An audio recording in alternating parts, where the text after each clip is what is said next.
Come on, come on, come on, come on, now touch me, baby.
Just sitting in a room waiting on my friend.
What's up?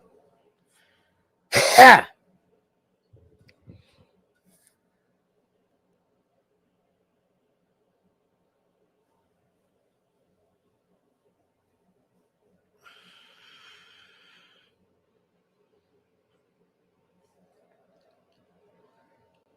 There he is. There he is. That Caucasian Sasquatch. I gave you a nice brick wall and everything. I'm sorry about that. I was having some technical issues between my wife's phone and mine. Oh, yeah? They don't exactly jibe together well for whatever reason. How's my mic? Is that too much? Talk again. Is that good? Yeah. Okay, cool.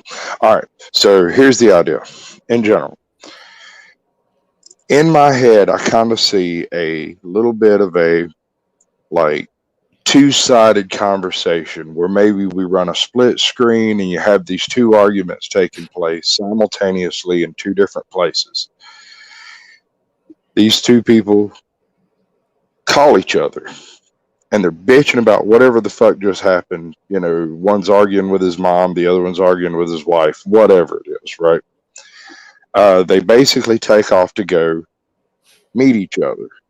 One's going to one's house, one goes to the other, and they're the last person that they each called. You know, during that argument, they decided, fuck this, we'll just go out by ourselves and fuck what they're going to do, right? However you want to play that out, that's all meat and potatoes as far as it's concerned. The actual scene will end up being two cars wrecked in a ditch with no lights on in the middle of the night. And they know each other, and they're buddies, and they're both pinned and both fucking bleeding to death. And it's then, and that's the gimmick. That's the whole thing. The cell phones will only call each other because those are the last calls that were made, and they're both damaged. And they can either call each other and talk to each other on the phone, make stupid little videos that they can't actually send out because the phones are damaged, or they're just in an area with no service or whatever. However you want to handle that. Which, like I said, will give you lots of room for lots of black steel frames. You could literally use a photograph of a car in some scenes. Figure we'll go dig around and look for some publicly released terrible crash somewhere. Get us some good B-roll of newspaper footage, like fucking flipping through and stuff. You know what I'm saying? Do a good 70s montage out of it. What would the conversation be about? Initially bitching at each other.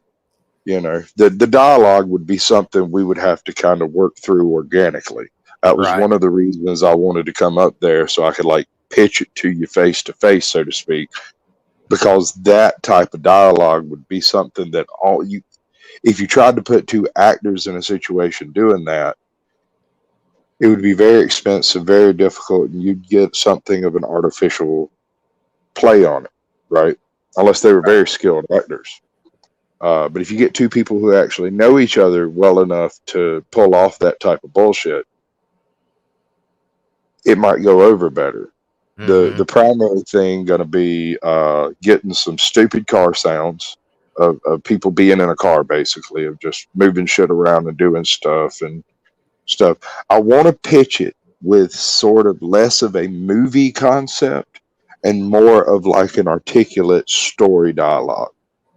So you're thinking about using still pictures? In some cases, because you know you're talking about two people who are brain damaged, perhaps, and also bleeding to death.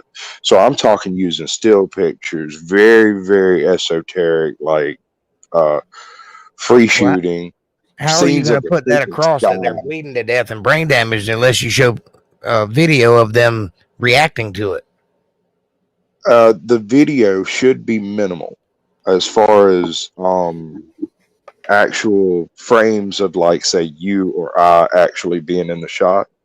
I don't really see it as being terribly necessary. You can get the same imagery into a person's head by showing a terrible car crash, just a photograph or whatever of a terrible car crash, some newspaper footage type stuff. You know, you let the viewer imagine that part. Right, I understand what you're saying. And as you're explaining it to me, I'm kind of seeing like a play, like a stage play. Yeah, that's kind of the concept, is a stage play, but we can move our cameras and we can do lots of audio stuff that would be. Are we going to have to be upside down in a car? I don't see any reason why. I mean, I figure we could probably do all of the necessary on-set shots literally in a junkyard. Yeah. Just literally some fucked up car somewhere. You pick that one, I pick this one, and that's what we pretend we're driving. because most of it will be done through like this, just like this. Shit, I'm fucking everything like up. a phone. Yeah, it'll be like a phone call where I just bitch into the phone and you really don't Yeah. see anything but what's going on a little bit behind me, and Right. fuck that shit, and hang up on you and shit and all that. Right. Well, we'd have to do like a window shot and an inside the car shot from behind the steering wheel. Right. Maybe some headlights coming at us in the dark, that type of stuff. Right. Yeah, A lot of old school esoterica, like so the kind of shit. You want it kind of like a text. Club. You want it kind of like a Oregon Trail, like a text-based game where you imagine most of it, but you get images.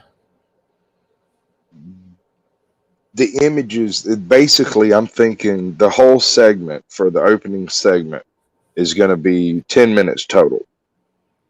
Right? Well, we should consider. If anybody's interested, beyond that, we'll do more. But as far as the initial bit, it's literally a 5-minute conversation and maybe 3 minutes of prep work, a minute and a half for like especially like fucking credits, so we can credit ourselves because I'm a narcissist too. Why not? Yeah. Oh yeah. Well, I pretty much can already visualize the whole thing, but my question is what's the point? Are we trying to teach a message here? It's the transience of life. Yeah, I was thinking we could delve into like this is our last breath. What are you? What would you say in your last moment? Before we get to that point. Yeah, we're gonna cut it before we get to that point. I was really kind of hoping of doing like some Sasquatch on location bits, live from Helena Sound. The beach is wet. Back to you. Right. Right. That has nothing to do with what we're talking about, though. It kind of does, because it's the concept of a multifaceted brand, not necessarily from creation, but from conceptualization. We haven't created anything yet. I'm working with you to do this, and I'll continue to do this with you.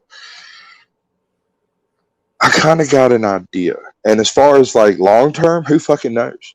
Right. I mean, I don't necessarily have to get up and go to work tomorrow. I can literally go walking around and film everything if I want to.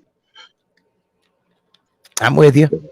You have the content history, that helps on YouTube. You established yourself previously, and that is an enormous help. I'm doing this shit from scratch. Right. So I've got about 5 channels that are willing to let me do like a news spot as Sasquatch News or whatever, which I really like. Sasquatch, that's pretty. Yeah, that's pretty sweet. I like that.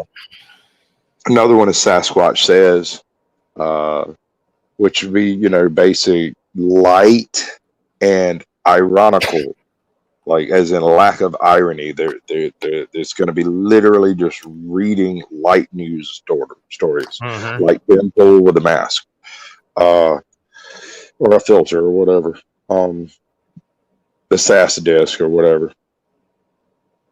Get me the little news, that bullshit. It's kind of a similar direction you're going in. I want to do a history bit where it's like, where instead of doing it from the perspective of humans telling the history of humans, I'm going to do it from the perspective of Sasquatch talking about those other primates. Yeah. So it'll be like a David Attenborough type special, except a bit of disdain in it. Yeah. Not a cultured fucking educated voice, but a southern asshole who's got a hold of a mic. I want to do a bit where, and I might tie this into the car crash bit, where the Caucasian Sasquatch gets the phone, like gets his hands on the internet and cracks the code, so to speak. I got a few other little weird things I want to try to poke at, see if I can make work. I don't know. I don't know. Some things great ideas, and I'm all for it. Right, but in my mind, some things don't transfer actually to video the way you think it will. Right. When you think of it, you know what I'm saying? So, well, remember that this is a visual medium, so we have to do something. And that's all well and good. There are a million channels out there that do creepypastas, and they are Yeah. literally nothing but a photograph on the screen and yada yada yada. Yeah. Yeah. Yeah. I'm going to do I'm not. that with I've some never visual. experienced. I've never experienced any creepypasta, but I'm familiar with the concept. Yeah, it's just a story, so it's fan fiction written by some asshole in a basement. Didn't Right. get any last night. This concept is more along the lines of we'll do some base type B-roll type background stuff of the two guys together. We do like the actual crash scene of each of us doing our scene on the ground, and it'll be right before sunset or whatever. We'll Mm-hmm. figure out how to do that with lighting, tint adjustments, whatever. Uh, you can make it appear dark during the middle of the day, but we get just enough information up to give you the idea of the problems they're dealing with, Mm-hmm. and the fact that there's no help coming. These people are literally on the wrong side of the road off the deep side of the cliff. Yeah, I They're can down see there. that conversation getting very existential. Yes, exactly. So it'll start off, with them being old friends bitching at each other for fucking up. They're both drunk, both driving, both literally laying there in a puddle of beer or whatever. You know what I'm saying? They're both to fucking blame. There is no Mm-hmm. blame that can be laid at anyone's foot to say you did this. It's a case of misunderstanding of both of them thinking they were going to the other one's house to go pick up the other one, and they ran into each other, drunk and driving and angry. The point of the whole thing being, take note of what you have, for it may be gone in just an instant. Yeah, And an I get the instant of idea. just lack of thought, not even doing anything on purpose, just cutting a tire at the wrong moment, and everybody's fucked. Yeah. Maybe include a cat in the road or something. I don't know. It doesn't need to get too deep on that. That doesn't matter. It's immaterial why the accident takes What place. What matters is really the matters, last thoughts.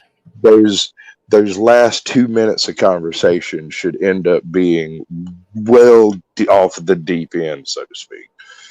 Like beyond, we've gotten past what's the meaning of life and down to why would you want to live any longer?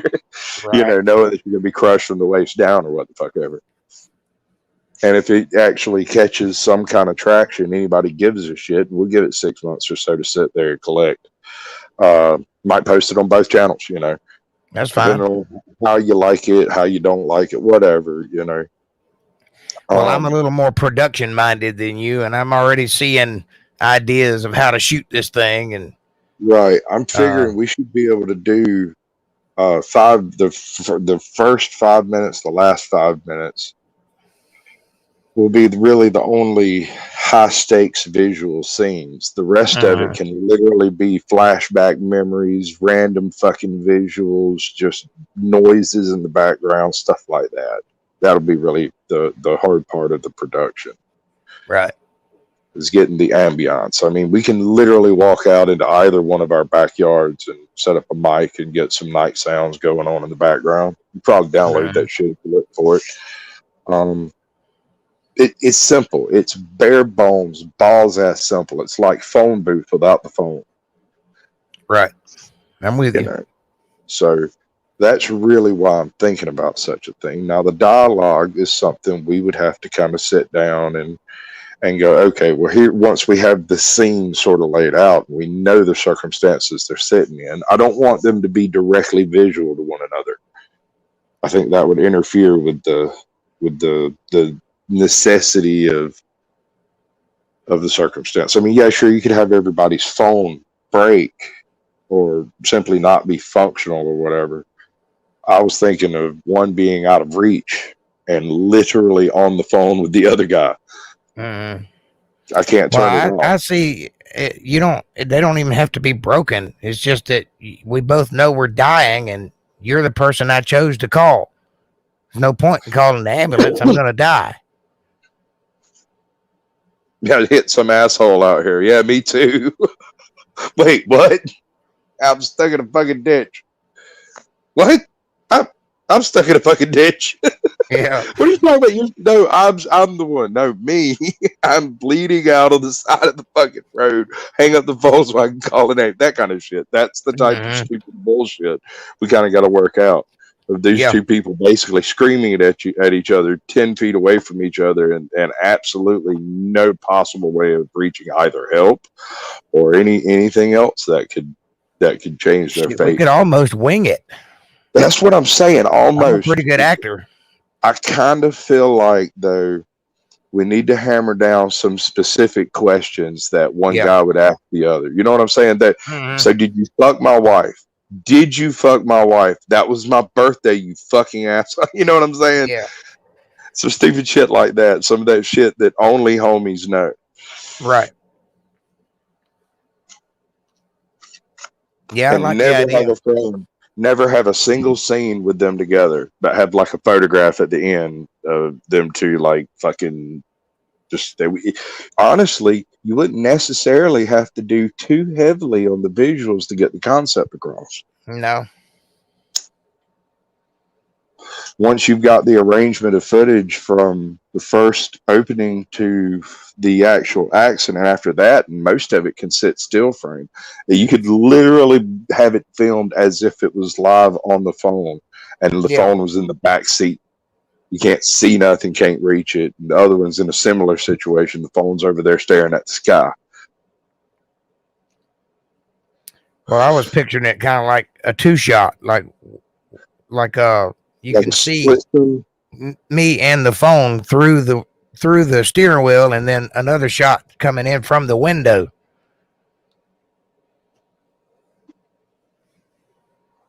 Just for some continuity, you know what I mean?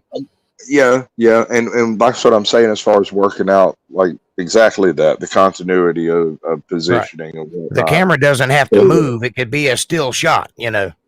You stay right there, right in my face. You get the idea. You know I'm bleeding out. Maybe put some blood on the shirt or whatever. And I'm talking to you on the phone because you're the guy I chose to call in my last 5 minutes of life. That just so happens to be my last 5 minutes of life, too. Right. Because we both idiots. Right. Complete morons. So that's essentially going to be the decision when it's all said and done, is that we really can't blame each other or anyone else. Because we both made the decision to do this, and now we're here. End it with some blue lights and red lights flashing on a sign or some shit. Mm-hmm. You know what I'm saying?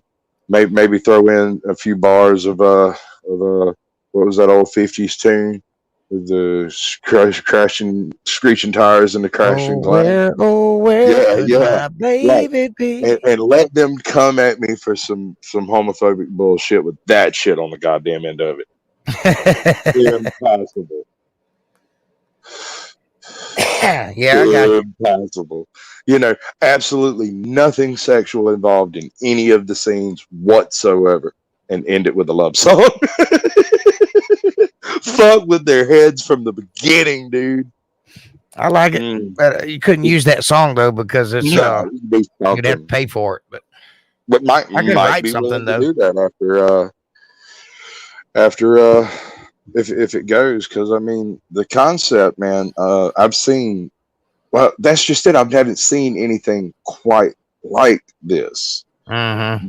This is something that could be expanded out ad infinitum to an extent, or we could just stick the fucking blue lights flashing on the sign at the end of it, call it a day. Mm-hmm. Yeah, I like the idea. I like the idea of having, it's got legs. I like the idea of having a serious, no bullshit, actual functional bit of media that we can tinker with from now on as sort of a base project that's based on this very simple concept. So it could start off being 10 minutes. It could end being 3 hours if it has legs. If it grows wings. Yeah, you could always go back to the conversation each week. Yeah, you could do a series of series out of if you played it right. Like for instance, I had this thought. Imagine the first responders to that type of scene, right? You get there and you find both of the fucking guys laying there dead, full of their own fucking beer and wine and shit. and they're on the phone with each other. Right? Like when you realize, wait, you mean to tell me he called him? Yeah. Why would he do that? And that conversation literally sitting in like an old crappy one-room interrogation room between a sheriff and a medical examiner could be epic. You know what I'm saying? Just all the questions that it brings up. Is it foul play? I mean, was he fucking his wife? Like, what the fuck just happened? Just the fact that there's nobody to blame, and the system does not allow for nobody to be to blame. Somebody has to be guilty. So I mean, there's a whole bunch of places we could go with it. But are you suggesting that they both wreck at the same time, or they both wreck into each other at the same time? Each other. Either end up on opposite sides of the road or on the same side but opposite sides of the ditch, so to speak. Right. You know what I'm saying? Like they end up far enough off the road that they're not good. There's no headlights. There's none of that shit. I got the idea many years ago when Rachel came out to visit me one night. She wrecked her car. She parked that summit in a spot nobody could see it. And the only reason anybody knew that she had had an accident was because she had hit the brakes before she went off the road, and it left 2 black streets straight off the road. And somebody that drove that road every day saw those 2 black streets and stopped and got out, walked over and looked, and saw her car laying in the ditch. Damn. Right. And I had the idea that night when we were out there pulling that car out of the ditch. I was like, in a situation like this, 11:30 at night, and I almost went to town to go pick her up instead of her driving out there. Right. And I thought about it. I was like, if I'd gone to town while she was on the way out here, we could have ran into each other, both ended up off that edge, and nobody ever been none the wiser. And the original concept was a boyfriend girlfriend situation where they had an argument and went to go see each other or what the fuck ever. But the more I thought about it, the more I thought it would be more poignant and more pointed if it was 2 very close, like lifelong friends, and maybe one of them was gay, but you never figure out which one. You know what I'm saying? Like, so many questions. The whole point is creating questions that will never be answered. The only reason I bring that up, like ending it with a love song, is specifically for the mind fuck. No other reason. It's just to leave you wondering, wait, why did it end with a love song? Right. I think it's a pretty good one. I think with a little bit of doing, like, I don't know how we go about it. We figure it out. We'll set us up a private channel or some fucking shit where we can both go fiddle with it. I hear you. I don't know exactly how that would work. We'll figure that shit out. And once we get it figured out, we might be able to expand the process into actual productions. This is just going to be like a love child. I understand what you're saying. Yeah, we'll just put it on my channel and put it on your channel. Yeah. Best way to do it. I concur. And what's really neat about the methodology of it is it doesn't have to be done all at once, So we shoot a bunch of footage, and then we've got to build it into the frames of the movie, right? So we're going to have to include fades and transitions and pan and scans and stuff like that. And all of that's what I do. Kind of fucking built into it. And it's a pain in the ass, but that's what it is. Then once everything is in situation as far as the accident's concerned, after that, we could probably get away with like a yellow flashing light, Once everybody understands the circumstances of the conversation, that neither one of us is going to walk out of this motherfucker, much less alive. Right. It would be a lot easier to deal with it, because the middle part shouldn't matter visually. It's because the whole point of it is that they're literally stuck in the dark, in the middle of fucking nowhere with no help. And the ambient sounds will help a lot in that. So you literally just go into a freaking dark alleyway somewhere and waggle your phone around and get some random footage of just shit moving. You know, you get what I'm saying. Sounds of somebody kicking around in a car. Mm-hmm. Well, one really fucked up concept I had, one thought. One of my original ideas was to have one of them thrown from the car and laying on the ground, and the other one laid out on the hood of the other car, right? So they're like literally right there, and the whole conversation was going to take place right there. One with a broken neck, the other with a broken back. Mm-hmm. Just, well, here we are. Right. Now what? Now what? Yeah. I got the visualization of being impaled by a street sign. Something, yeah. It's something that's definitely lethal. But you can't see the other guy, and the other guy can't see you. So both of you's trying to talk the other one through it. You know what I'm saying? Like, no, man, you'll be fine. You'll be home before dark or whatever. You'll be no problem. I think we have problems, but you'll be fine, I'm sure. Yeah, I love the idea, and we could definitely shoot it, and it wouldn't be that hard to do. Yeah, I figure a lot of it can literally be done from the perspective of like the steering wheel, so to speak.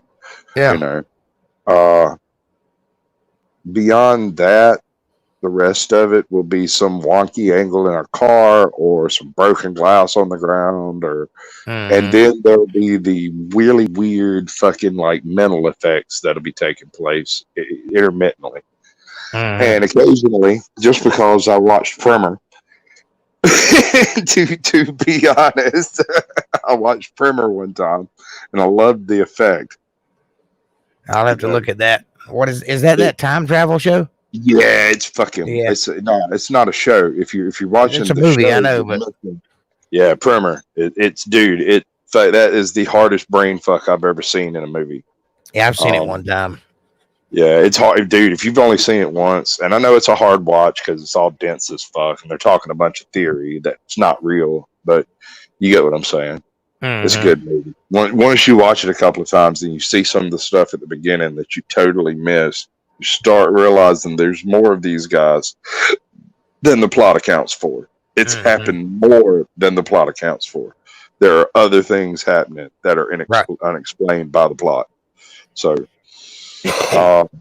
and kind of along those lines, there's all sorts of shit that could be done in a peripheral of this if desired.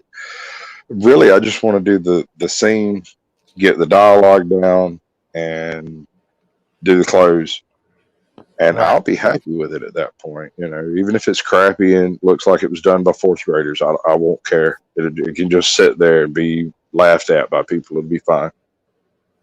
Yeah, we can shoot a full-on movie, dude. Yeah, but I have a tendency of kind of biting off more than I can chew with some shit. Me too. And but I usually hear me out. I've learned since my head injury how to portion my bites in a way that I can actually deal with them. I know that I can't go into a full production from balls deep. That's just, it might work. I may be a genius at it. Might not be. I might not be able to do it. I don't know. You know, I've got a visual of how this would go down in my head, but I know it's not going to end up looking really anything like that because free to film is why. So, you know, I have an exceptionally high quality camera. I have a decent quality tough camera that we can like take out and hit with a baseball bat if you want. It's supposedly good to 300 feet or something, 300 meters or some shit. I don't know. It's supposed to be awesome. I've got 3 myself. Yeah. I was thinking if I can find a decent set of like spy cam glasses that are 1080p, I might go with something like that rather than a headset, because another part of content that I'm considering is sort of a cop watch concept. Silent photography. Only I'm not going to be the obvious asshole over there holding the camera. I'm just going to be standing there with my hands in my pockets. You know, you got some assholes walking around with like an old 1980s JPL camera. You know what I'm saying? Like Right. a dual box. And they're like, "Why are you getting mad at me? I'm standing here with a camera in your face. I got a big light on my shoulder and all that shit." No, I'm kind of going for a different sort of feel. I think these auditors really do go balls deep on some shit they shouldn't when they start like, baiting cops into shit. Right. I learned a long time ago. You don't got to bait idiots. They're idiots. Well, that's more your thing than it is mine. I ain't kind of really Yeah. interested in Yeah. that, but that won't involve you any more than like maybe an intro or. I mean, I'll or help you do it. I just bit don't of want to be prep part or of it. You know what I'm something. saying? No, I'm not talking about trying to get you out there auditing and shit. I'm not Yeah. interested in auditing myself. I don't want the legal problems. But I'm anything you need talking about help on, I'm your man. You know, that's what I do. I do video production, so I I'm mean, I right can do here video and audio. on So Main Street, and I have 2 or 3 accidents every couple of weeks in my front yard, give or take 60 foot in either direction. wow. Dude, I'm serious. You can bounce a fucking tennis ball to the courthouse where I live. I'm between the hospital and the police department. I get all the ambulances. I would not want to live there. I've not enjoyed it. I'll be honest. I can't I'll be honest imagine you with living anywhere but the branch anyway. But yeah, well, I was looking at buying some property, and I was pretty much straight told not to. It was a very strange conversation. Just straight told me not to do that. who? Pops. And I was Your dad? like, well, Not to buy yeah, property? well, not to buy property to move on to. No. If you just want to buy some fucking place, go buy some fucking place. I'm not going to stop you. But if you're Maybe planning it's on moving, because he thinks that you're going to get his property. well, I paid for a third of it. I wrote him a check for it. And, And in that case, it's wasting money because you've already got property to live on. Maybe that's what he's trying to say. Maybe so, but I'd be like, I straight asked him who owned it. He's like, I do. And I was like, so if I tried to put a trailer over there, he said, like, you'd have to clear it with me. And I was like, well, then it's yours. That's right. That's But not he a ain't going to be here forever, brother. That's true. I get that. And I was kind of looking at the concept of getting me like 5 acres, putting it on, putting it on payment for fucking insurance, for not insurance, but I'll be right back. Hang on 1 second. Yeah, man.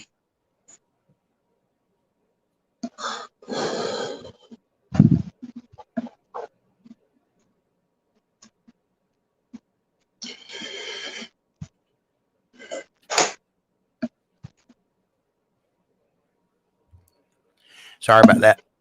That's good. Oh, my teeth got loose. No, I dig it, dude. I have shit fits in mine sometimes. I never did. I got my teeth the week they shut down for COVID. I went up there and had all my teeth pulled 2 weeks beforehand. And what I told that lady when I went in there, I said, I went to school with her, so she knows I'm weird. And I looked at her and I said, now I want to be perfectly clear. I would like to have my top teeth removed. I would like to leave with a plate. And I would like to have, no, I already had my top teeth removed several weeks before. I said, I need my bottom teeth removed, and I would like to leave with a plate. Even if it doesn't actually fit and match up, I still need to have something that fit. She's like, we'll send you home with a whole set of dentures. I was like, cool. So I went, had my teeth pulled, left with the dentures, caught shit fits trying to fucking wear the damn things. I could not do it, dude. I had shit loose in my damn head, and it just wasn't working. Well, the reason for that is because your mouth was swollen when they fitted you. That's true. And also, I had a broken bone in my upper jaw on the left side that had never healed. Not from the teeth being removed, but from something previously that's just been sitting there being infected forever. And it didn't, none of that healed until I got those 2 pieces of bone out. It wasn't root, it was bone. I'm pretty sure I know when it happened, but that was so long ago, I don't even want to consider it. So a week before lockdown, I went up there, got my fitting done. They're like, okay, it should be back in about 6 days. I'm like, cool. We get a week into lockdown, so it's 3 weeks later. I call them up. I'm like, hey, Yeah. I'd really like to have my teeth.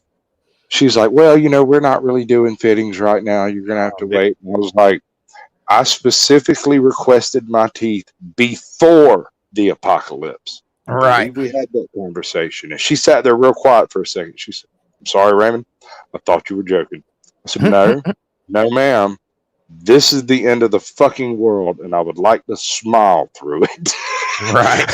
Why don't you come right down here and we'll see where we're at? I got them Man, I sitting had to right go here. 6 weeks without my teeth. I got an exceptionally slow dentist up here, and this is my second set of teeth. But I had broken my old dentures, and they were wore out anyway. They never did fit because they put them in my mouth when my mouth was swollen, so they always rocked. So I went and got me some new teeth, and then the sumbitch just kept dicking around for like 6 weeks before I finally got them. I had to walk around with no teeth for that long.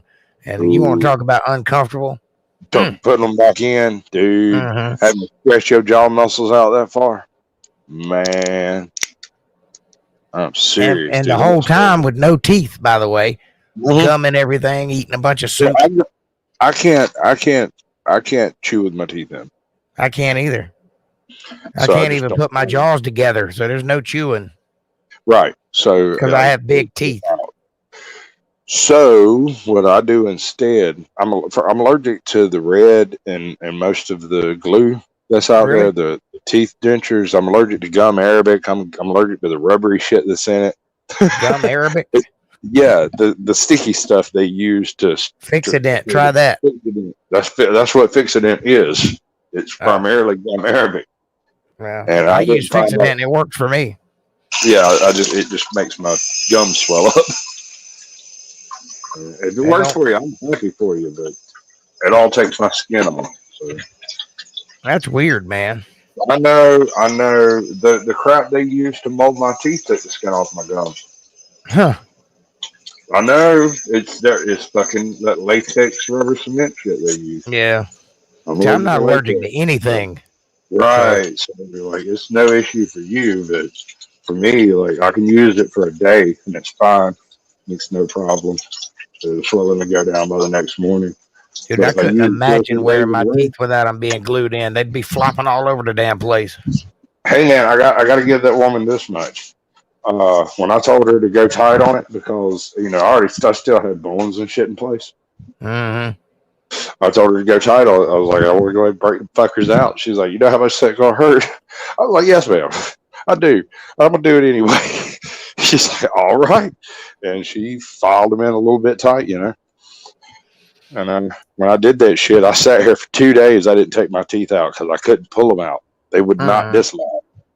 And I couldn't open my mouth wide enough. So for 48 hours, I walked around with them things in my mouth, gritting my teeth because it hurt and because that's what I needed to do. Right. You get your gums Like, toughed up. well, no, it was a matter of killing off the gum that's not going to fit, Yeah. basically.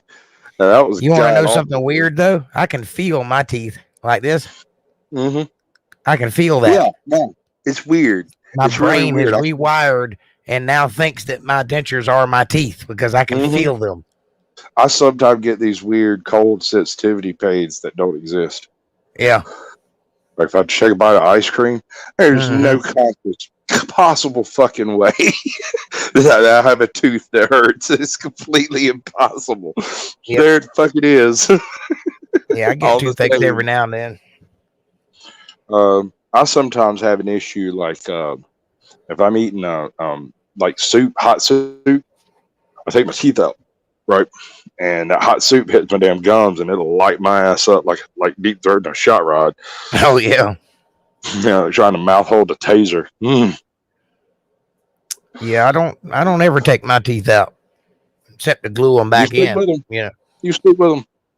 How the Yeah. fuck you do that? I I can't just sleep with do. them. I'll chew my goddamn tongue off, dude. Yeah. I Well, fell you got to asleep get used to it. It takes Listen, time to get used to. I fell asleep with my teeth in one time by accident. I woke up with my bottom jaw dislocated, my denture turned sideways in my mouth. Wow. I had to go to the hospital and get my jaw closed by a professional. because I couldn't do it. I sat here for 2 days and didn't eat, couldn't hardly drink nothing. I was like literally bird feeding myself with water. There's a word for it. I can't remember what it's called, but it's basically you have two tracks in your jaw pattern. There's the track that your teeth set over your life, and the other track with your gums, where your gums have set since you had your teeth removed, and your jaw can get stuck on that previous track and not pop back down like it's supposed to. So even if you put your teeth in, you'll look fine, but you still can't quite close your mouth. TFJ. I ain't had that problem. Well, like I said, I dislocated my jaw with my denture turned sideways in my mouth. You know? That is weird. But if you glued them in, you wouldn't have that problem. So, but I can't. I know. back there again. We're right back to start. Yeah. Do I get the fast go? Can I collect $200? As long as you don't collect it for me, because I'm broke as shit. Yeah, I hear you. I hear you. It's coming. I got to the fucking mailbox late Friday. I walked out there just as they was driving away. And if I leave it in the mailbox, it gets wet. I can't do that. So, oh my God. That's horrendous. All right, we're fixing to see how well this thing does on the move. All right. It may go to, we're outside. I was just fixing to say, I hadn't been seeing you this whole time. You had your camera off. So. Yeah, no, I'm trying to figure this one out. Let's see. Is that your new camera? No, I haven't got my charger yet. It all comes tomorrow, supposedly. I'm supposed to be able to change cameras. Let me see. Get my other camera. Camera 2 facing front, facing back. Did you see that change? Looks black to me.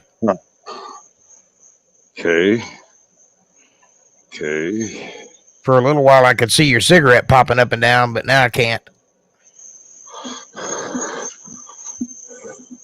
We got nothing going on, right? Right. Oh, I know why. All right. I got you. You got tape on it again? Yeah, it's a different camera. You know me. I'm a total ass pumpkin. And you left me.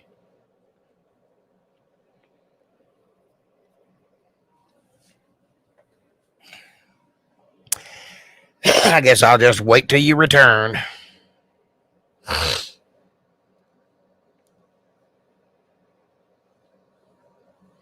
Do.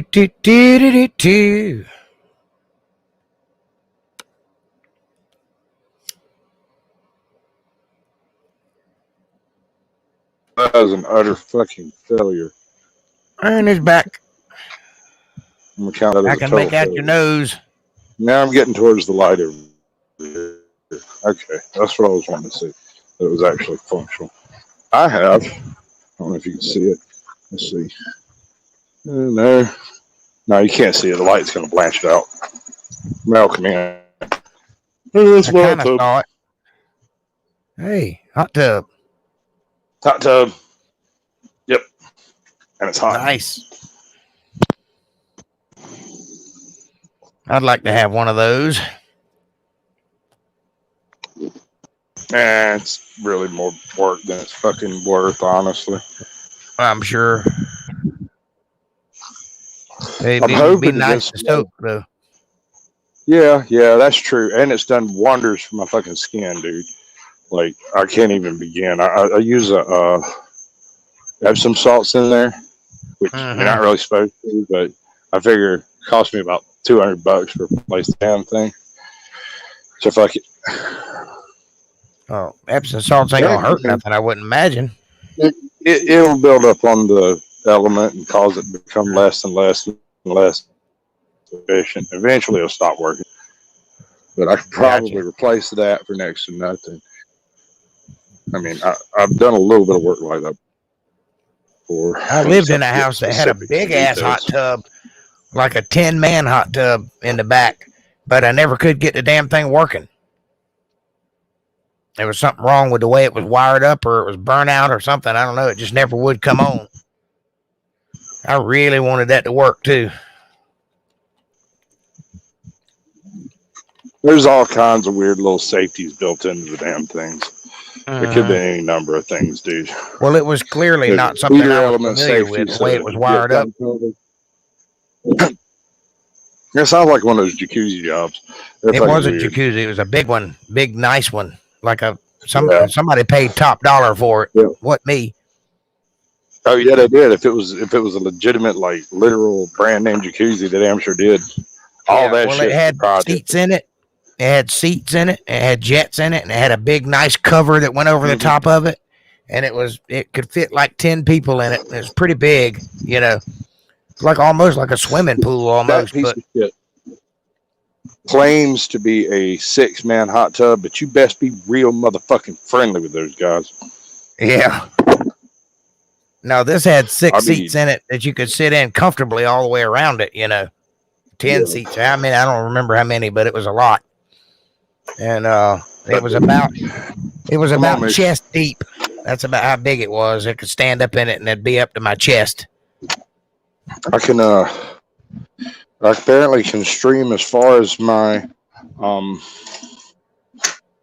my hammock. Ah, nice. Which is 3/4 maybe of the backyard. So that's cool. Sweet. Well, you're coming in. I don't hear any degradation or anything. You're not clipping. You were talking whenever it started clipping out, so I turned around and came back. I was just walking the dog all the way around, seeing how far it'd go. I knew I had pretty good yard coverage. I just didn't know how well. I got it mounted. I've never tried to go outside of this room, so I have no idea if I could go out across my yard or not. But it's up there. Yeah. So I got pretty good coverage all the way out to the other side of the road. Are you in a trailer or a house? No, I'm in a house. Okay. I'm in Miss Bill's old house. All I saw was the ceiling fan, so I didn't know. I got a little chandelier too. Yeah, it's nice. A big old fireplace. That's very nice. Yeah, this is my study. I'm gonna set my studio up over here. Actually, after a whole bunch of measuring and thinking and looking, I realized that I was gonna need wrong button. A little bit of distance to get the proper effect going on, right? Right. So that's the backdrop I was looking at. Isn't that shit? That's really cool. It's probably the coolest thing in this entire house. I have some really interesting things that I probably can't get into because they're locked up. Where did I put the key there? I have a whole bunch of Civil War stuff. Sweet. Like a whole bunch of like little Robert E. Lee figurines and all kinds of crazy shit like that. Yeah, people love shit like that, man. Yeah, this kind of stuff. Yeah. Just stuff, man. Just lay that all out in your background. Give people eye candy. I have other stuff too. Like I've got some real good nerd gear. Yeah. Like some real primo fucking nerd gear. You know. Oh yeah. I've got some stuff. Well, see, people dig shit like that, like Nerdrotics channel. You ever watch that guy? Oh yeah. He's got a whole set of action figures behind him and shit. People dig that. That's the kind of thing you're into. This thing, let me see if I can get it in the frame. Nice. That is a audiobook that was released whenever they did the remastered versions before they released the prequels, right? Are those stationary action figures, or can you move them around? These are, are they like G.I. Joe men? These are collectibles like G.I. Joe men. They can move around. Those back there are just still figures. Like army men. Yeah, they're like the little green army men. Yeah. Right. I told some people that I collected Boba Fett stuff, and they got me a bunch of Vader things. Cool. I'm not sure how that happened, but that happened. Somehow that happened. I don't know how that happened. I don't know how. I'm the exact type of person that would collect shit like that, and I don't have anything. I didn't collect that with any intent. That all of that stuff. It's people like for instance, I have. Let's see, an old Dark Horse Republic comic, right? There wasn't a whole bunch of those printed. They didn't do well. Yeah. They're like fucking 35 cents or something. They're nothing, right? So because they didn't do well and they didn't really sell, there aren't very many of them. And now they're relatively desirable. I got a few things like that that just came to me because somebody was like, "Hey, this was in a box of stuff that I bought at a yard sale. Do you want it?" I've got an old Teenage Mutant Ninja Turtle comic before they had the individually covered headbands. Really? Yeah, it's an old one, dude. It's an old one. Yeah, that's back when they were still trying to develop it. Right. The story is like really, really basic. The hand is moving into their territory, and they're going to the foot. The foot is moving into their territory, and they're going to go stop them, and they have a fight. And right. They go home. There's no plot to it at all. No it's pizza. Just no pizza, no sewers, no Casey Jones, no none of that. It's all entirely just the turtles kicking ass, basically. That's got to be among one of their first. It's like number 6 or 9, something like that. It's a really early one. Yeah, they started out. I don't even think they were the Teenage Mutant Ninja Turtles at the time. I think they actually they copied some shit from Japan. There's a cartoon in Japan that they copied, and they were making fun of it. They never intended to do anything. They were just making fun of this comic, and it was so well received that they had to keep doing it. So they eventually developed the Ninja Turtles out of it, but originally it was just a spoof on a Japanese comic. Yeah, it was a spoof on some old like Kurosawa stuff that had been transferred over into comics, and it was like the Seven Samurai, but it was 4 turtles. Yeah, and they were originally real sarcastic and nasty. They're total dorks. Yeah, these guys are complete total assholes. Like, you would be hard pressed to figure out which one's supposed to be Raphael because they're all nasty. Yeah, I'll go dig it up. I'll dig it up. I may do a video on that just by itself because it is one of those like strange bits of esoterica. Yeah. That'd be interesting if you could get the shots right. If you could shoot each frame and then read it out loud, that'd be pretty sweet. And choose the voices properly. I can do a little bit of voice work. I have a piece of equipment in my attic that I don't know anybody under the age of 50 that would be able to tell you what it is. I had to look it the fuck up. I have a hoop skirt fan. Yes. The stool one would sit on with a fan blade in it for a woman having the vapors in her hoop skirt and corset. Right. And it works. It looks like it should be hovering around and shit when it's running, though. It looks like you should be driving it with the remote control because it's just a fan and like one of those step stools you used to have at the library when you was a kid, that like little round ones had 3 sides, 4 sides, legs. Something like that. Yeah. Well, the little short stubby ones, little short step stool. It's like that, but it has a big fucking 3 horsepower motor or some shit in the middle of it. That's interesting. Around it. It's nightmares. It looks like a torture device, and it is.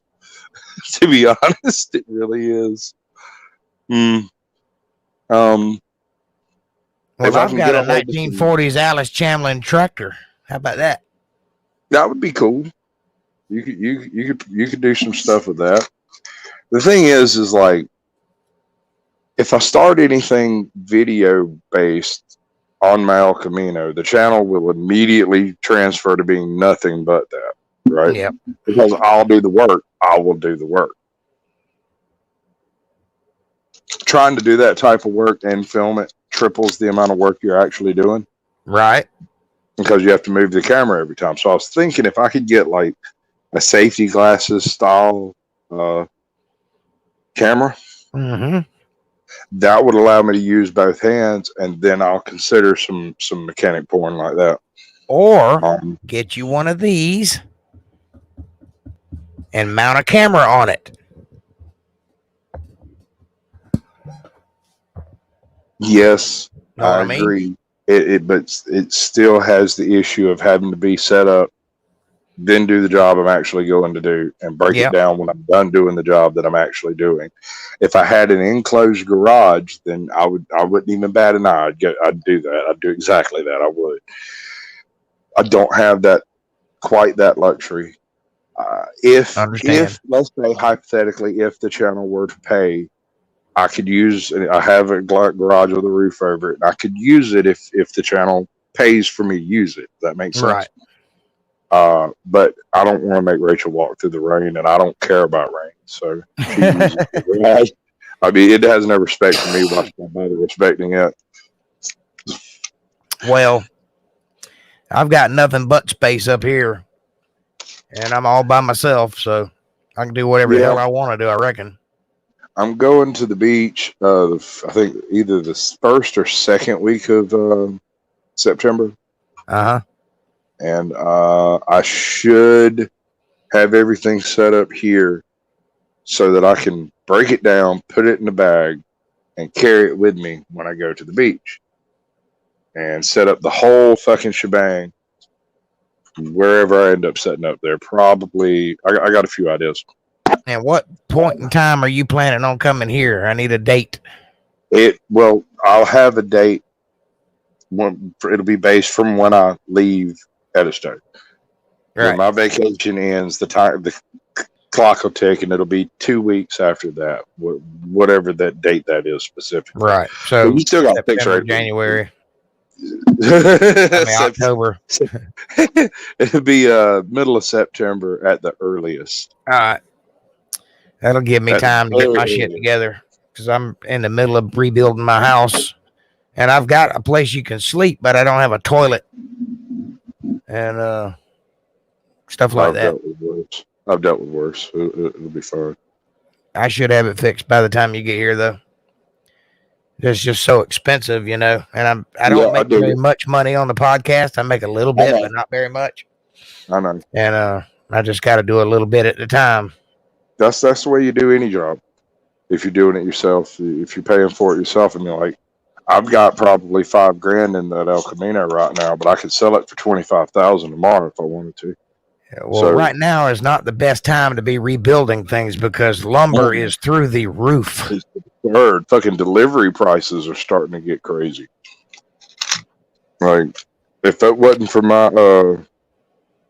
Amazon membership, the way it's set up, I'd have to pay to have all this shit delivered. You know?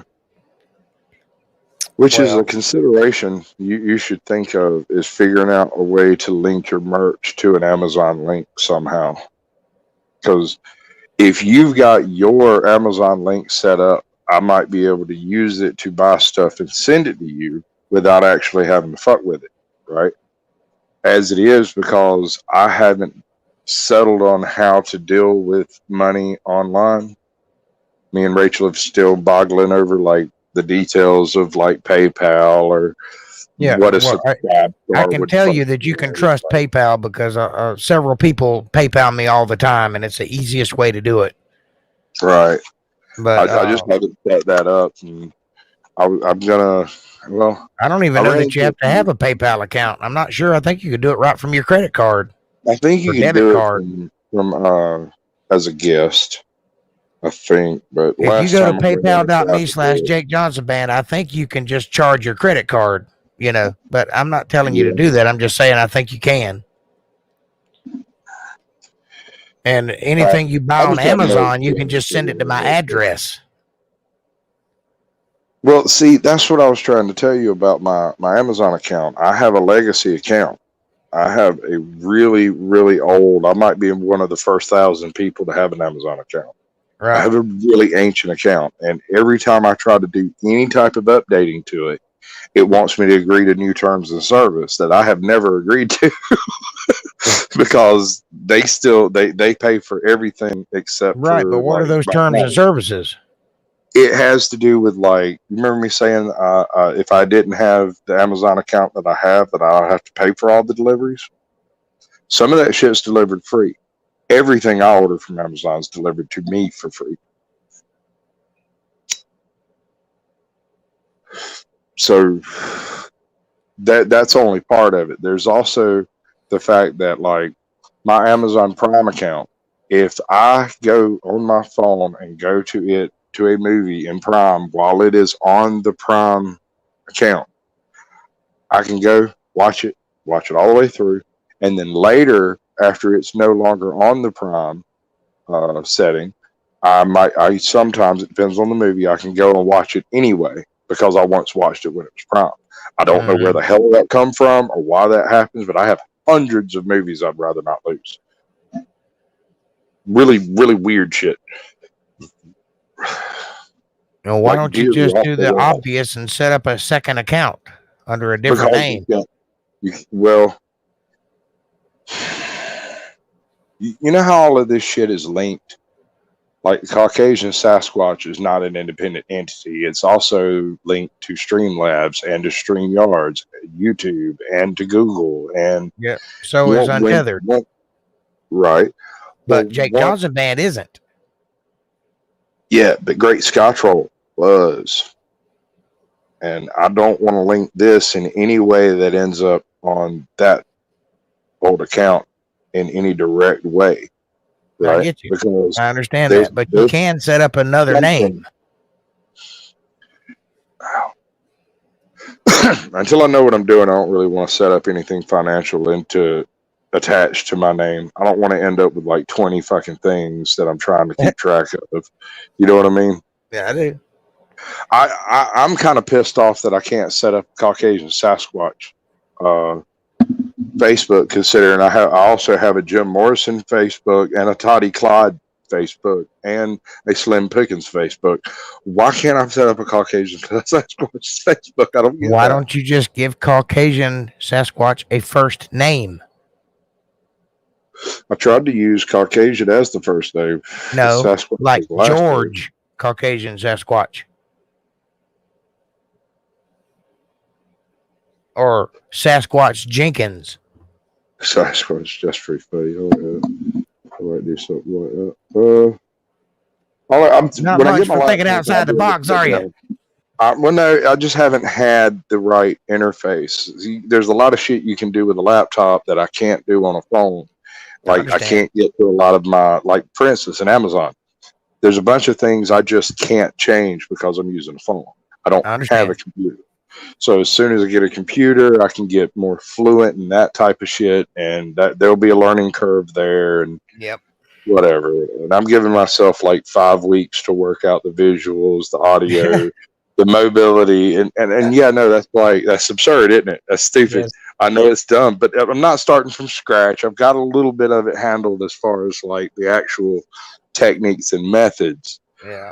I've done before. It's just going to try to get this stuff that I've got to work in conjunction with. Well, you got to get out of your own way a little bit. You're a little bit hard-headed. You're like me, and you don't like change, but you're going to have to get out of that. Yeah, I got what out of. You have the added benefit of asking me anything because I've already been through the stuff you're going through.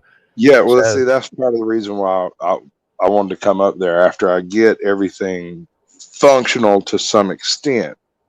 I want to come look at how it's done in a different way and then conglomerate experience. Right. You know what I'm saying? I've always been real good at looking at what works and what doesn't and putting together something that works. Maybe better, maybe not as well, but more comfortably. As long as it works for you. Right, exactly. So I'm a little bit anal retentive myself. I understand what you're talking about, but trust me when I tell you that there's a certain amount of giving in you have to do. Yeah, that's part of why I was looking at this accident scene from two different perspectives. Most of the footage that would be shot for your end could be shot on your end. Mm-hmm. Most of the footage that could be shot from my end can be shot on my end because we're not far enough away for the plants and shit, noises and outside noises to be an issue. Well, You I know could what I'm also saying? use sound banks. I don't need outside noises. I can That's just download what true. I need. That's true. And we just have to get together on what that is and, work that out from there. But Yeah. in any event, it all comes to the same thing, just agreeing on what it is. And then you use it your way and I use it my way, whether it's like my wife's car has 3 cameras in it. There's a dashboard camera that you have to go into the interface to actually turn on.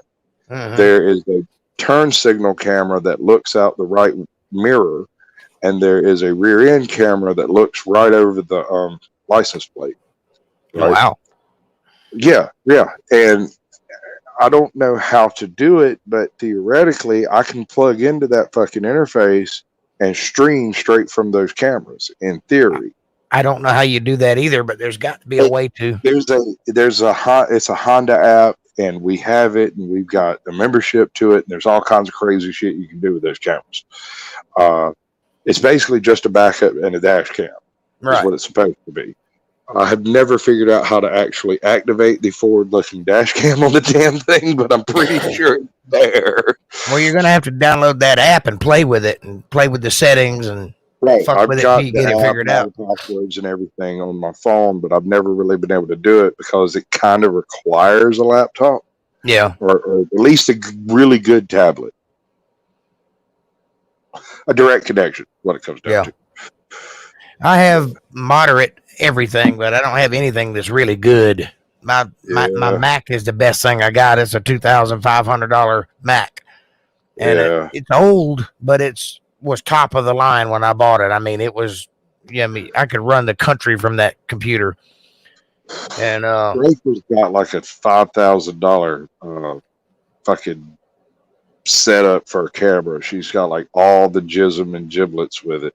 I don't know for a fact that it shoots video because we don't have the battery functional right now. But I'm almost positive, given the fact that it comes with the full video kit in the back. You're talking about a handheld camera? It's one of those beefy Canons. Does it have a screen on the back of it? It's got a screen on the back of it. It does shoot video. 2 or 3 dozen different lenses we can put on it, all kinds of crazy filters. It's got filters built into it. That's the fucking camera I want. I can't have one because I can't afford it. That's what I told you like 3 weeks ago. He was like, I want a Canon. You named some shit. I said, I got $1 since I got it in the bedroom in there. That's the camera that one of those. bought her. You ever get tired of it, send it my way. I'll take it. Oh, that woman just got her eyes back, man. She ain't going to ever get tired of that camera.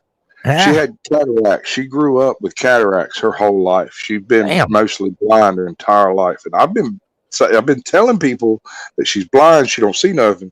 And they didn't believe me, and they didn't believe me, and they didn't believe me. And then one day she failed a vision test. And then failed another one. And then failed another one. It was like, you can't drive like this anymore. You can't. You just cannot do this. And her mom was like, well, I thought you were joking. And where they went and had a double cataract removal, one eye, and then 2 weeks later the other eye, and she had glass pupil lenses placed in there, some kind of how implants. Yeah.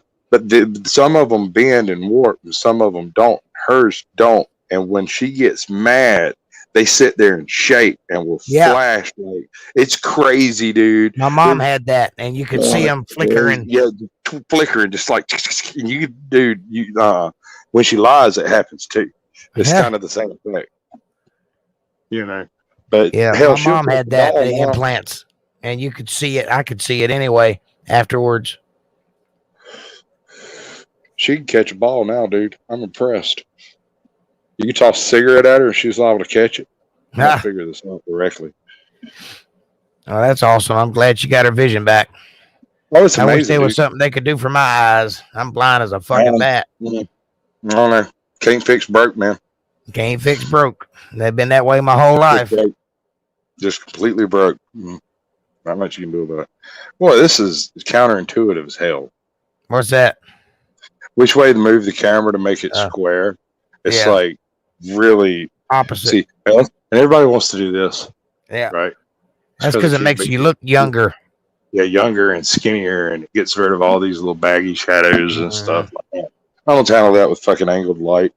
No, I'm ugly and I'm proud of it. I'll just put my face on the camera like it is. Yeah, I ain't got a whole lot of use for putting my face on camera. I'll do what I have to, as far as I have to, and I can handle trolls on my own, so I'm not really concerned about that. I know not No. open box is addressed to me. Say that again. No, I'm not going over it with the fucking little wand first, making sure it has no explosives and shit in it. Dude, I had a dude back when I was trolling on Facebook back ages ago. Back when trolling was cool, right? I had this dude figure out where I was and send me a Polly Pocket set.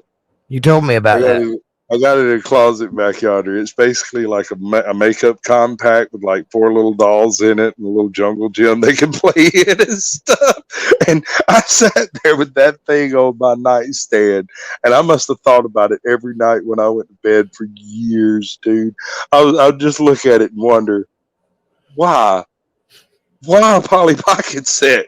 And every night I would come to the same conclusion. For this moment, somewhere, I'd say that was a successful troll. Right. No, that's what I'm saying. That's kind of the gold standard by which I judge trolls now. You get negative points for things that leave a lingering smell. Those are good trolls, but they all have a price. So, like, I just don't think like that. Favorite, I know, but welcome to the internet.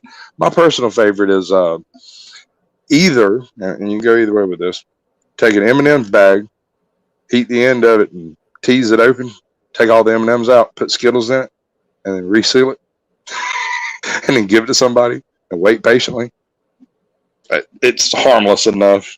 But here's the thing. You can't do it the other way around. Somebody who has Skittles and gets chocolates like, ooh, chocolate. Somebody who's looking for chocolate gets Skittles gets a little upset by the situation. Who was that? Barnard. That was Barnard. You're Barnard? Yeah, Bernard. Bernie. I don't know who that is. Wayne Yates' sister's son. Okay. It's funny that you had to say Bernard for me to understand you because I'm so Georgia that Barnard didn't register. Well, no, man. He was real shit-faced one night, and I came to the door, I think at his brother's house, and knocked on the door, and he answered the door, and who the fuck is this? And I was like, oh, it's Raymond, dude. Like, you don't let me in or leave me in the fucking cold. And he's like, well, who am I? I said, Bernie, come on, man. He said, my name is Barnard. Don't forget it. And forgot all about Bernard. it. Yeah, right. He said Bernard with a really Georgia accent. It came out Barnard. So now every time I see him, I'm like, hey, Barnard. Well, see, Bernard is a Georgia accent. The word is Bernard. It's a French name, Bernard. But we say Bernard. Yeah, I know. Well, yeah.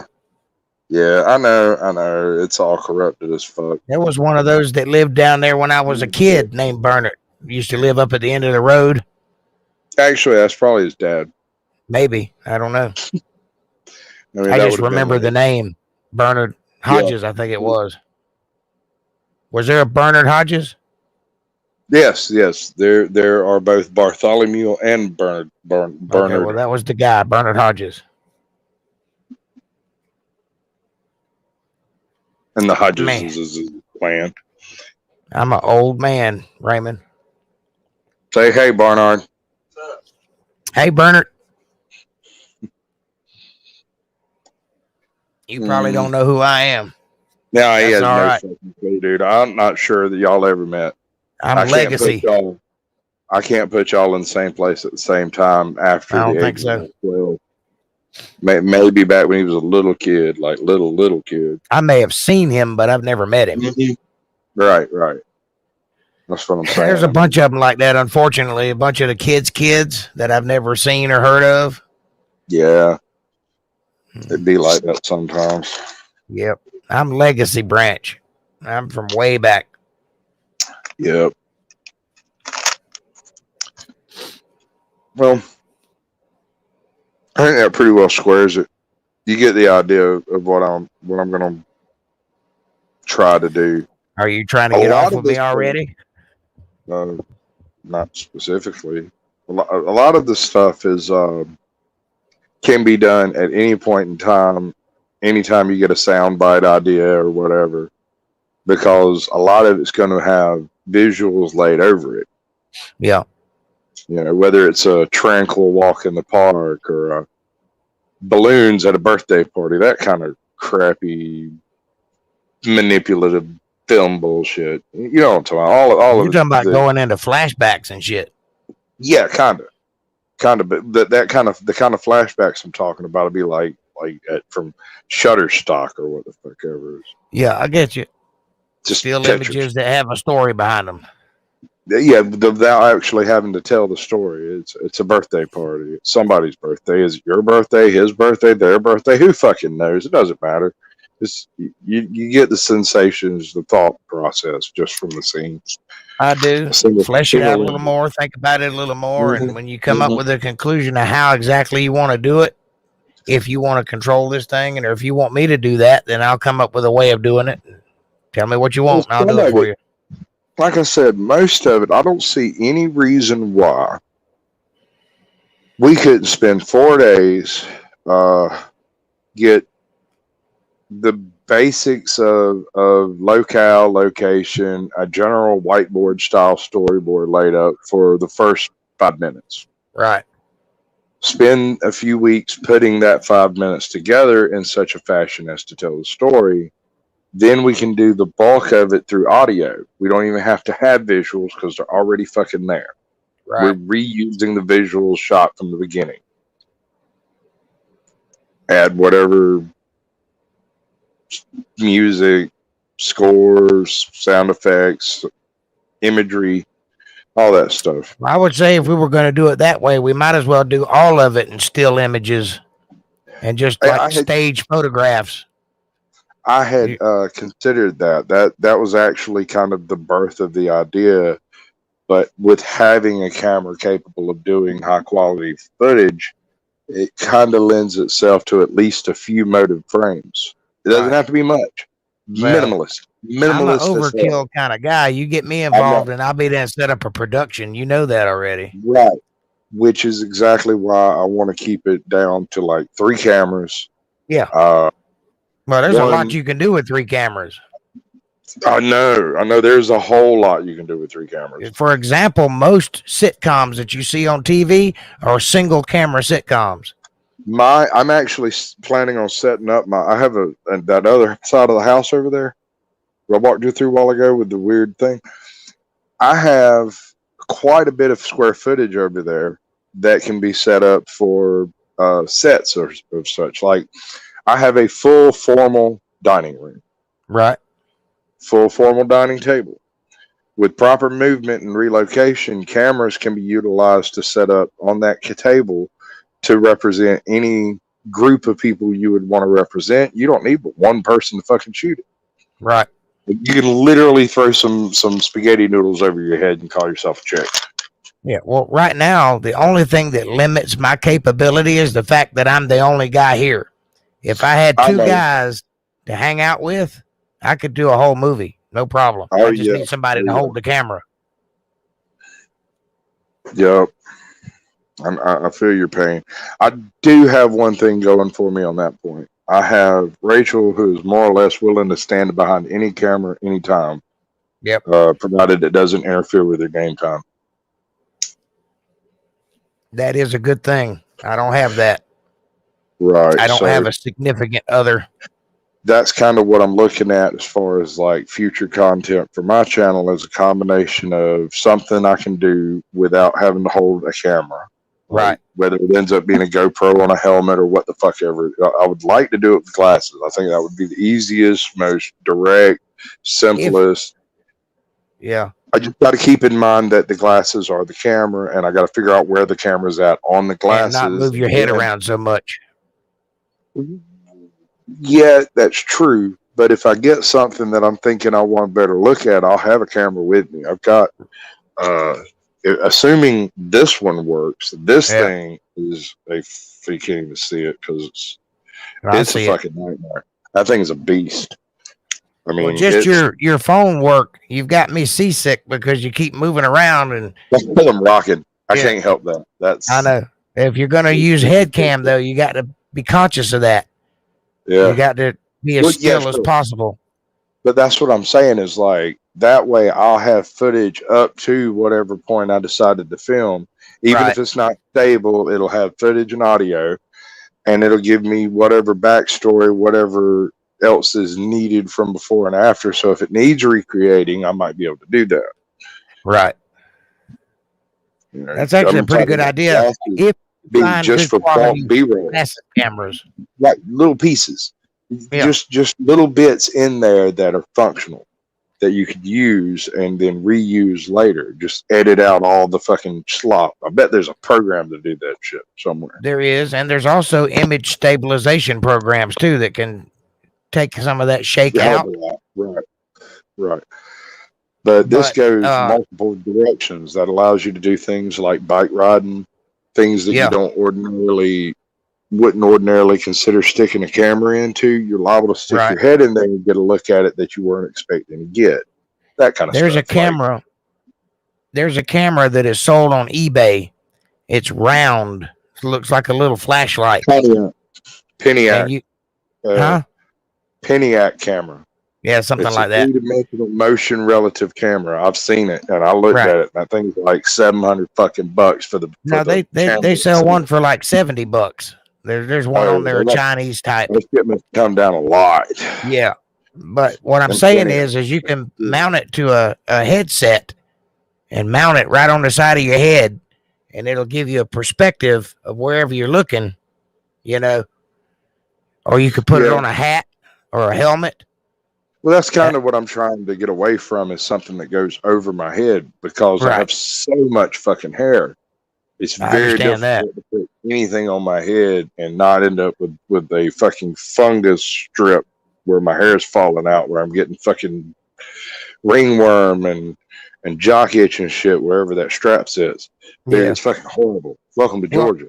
the thing is, I'm concerned about your glasses camera, because the only ones I've ever seen are crappy in quality. I don't know if you're going to be able to get a good enough film out of one.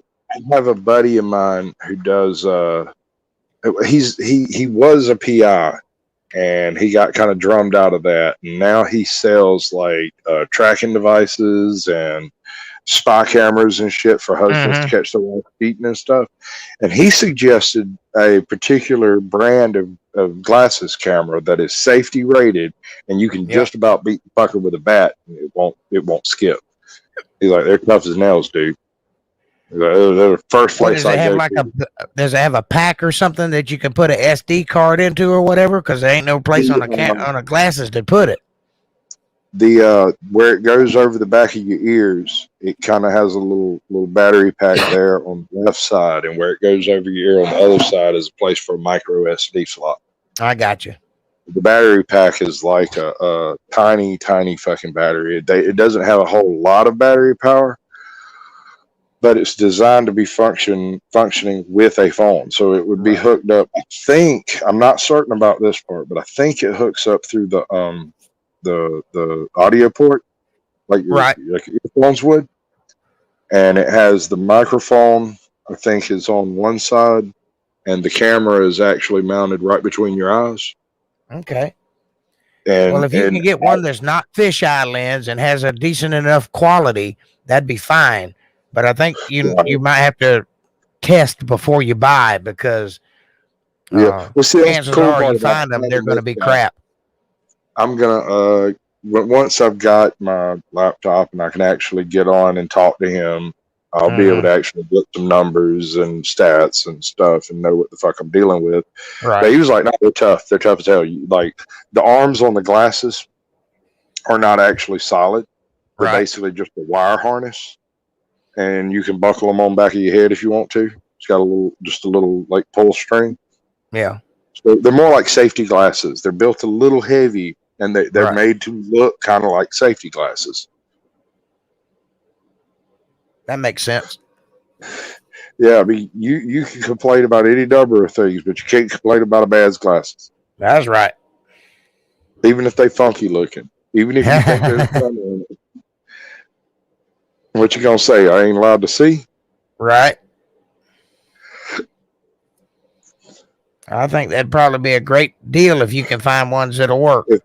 If I could find them and find them under a couple of $100, Yeah. and solid enough that I'm not worried that I'm just gonna break the fucker on the very first outing.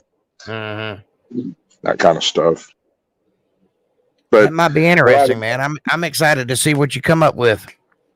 It should get better as I get used to the equipment and the programs and the rendering concepts and stuff. I got a few friends of mine specifically on YouTube whose entire channel setups are based around essentially talking into a phone like this. Yeah, I know. I've seen those guys. And some phones can actually do a good job. Sure. That new iPhone, that joker's badass. Some of these guys have worked out a good location to do it from so that it doesn't look quite so retarded.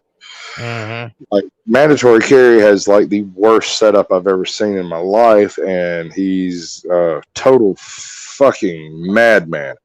But he's a total madman. Mandatory Carry. Yeah.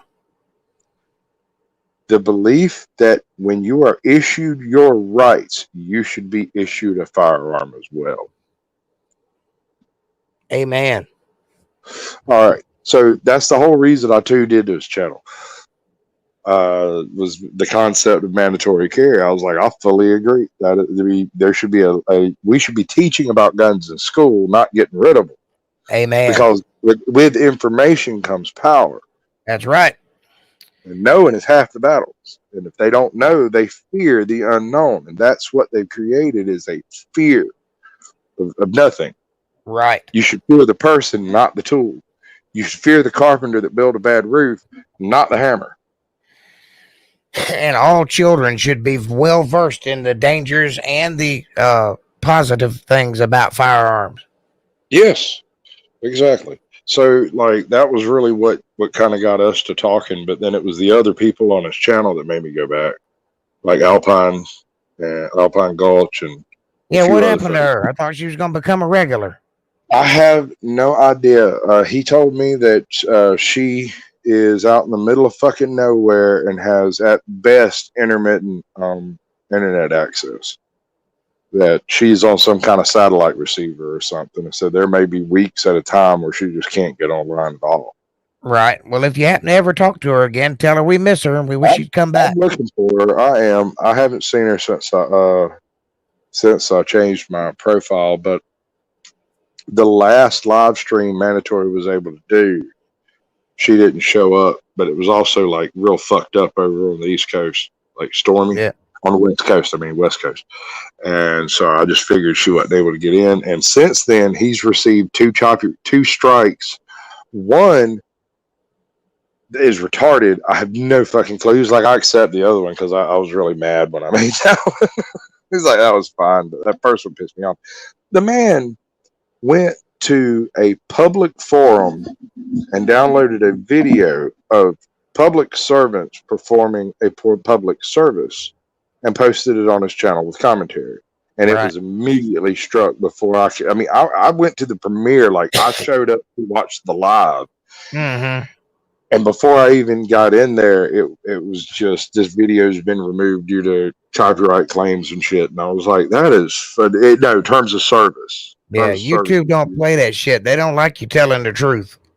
Yeah, see, and that's that's the only conclusion I could come to, man. That's exactly what it was. That Susan Wojcicki. That bitch. I'm so sick. The only reason I'm still doing it is because it's a available platform, you know. Yeah. But it goes against everything I believe in, the way they run their business. No. But here's the thing, man. These are the platforms that are available. It's like it's like we are given access to certain rocks. What we do with those rocks is completely up to us. But one thing we're not allowed to do, because we are on the wrong side of this particular aisle, we are not allowed to throw those rocks, and we cannot weaponize those rocks in any way. Right. So the only way to weaponize the rocks that we are given is to create a fear of the rocks we do not have. Right. Now, you cannot tell a leftist that censorship is a thing. And even if you can convince them that it happens, you cannot sell them on the idea that it's a bad thing. Because more intelligent, more educated people are making that decision than us. Yeah. So why are you jerking me around with some bullshit? Yeah. But they're not. They're not experts. They're just people looking for a paycheck, just like you, just like me, just like the other motherfuckers standing at the end of the goddamn aisle. Right. And my problem is I'm so far ahead of most people that I talk to that everything I say to them sounds like I'm the paranoid one. Well, you are, because you have to. That's what I'm talking about when I say welcome to YouTube or welcome to the internet.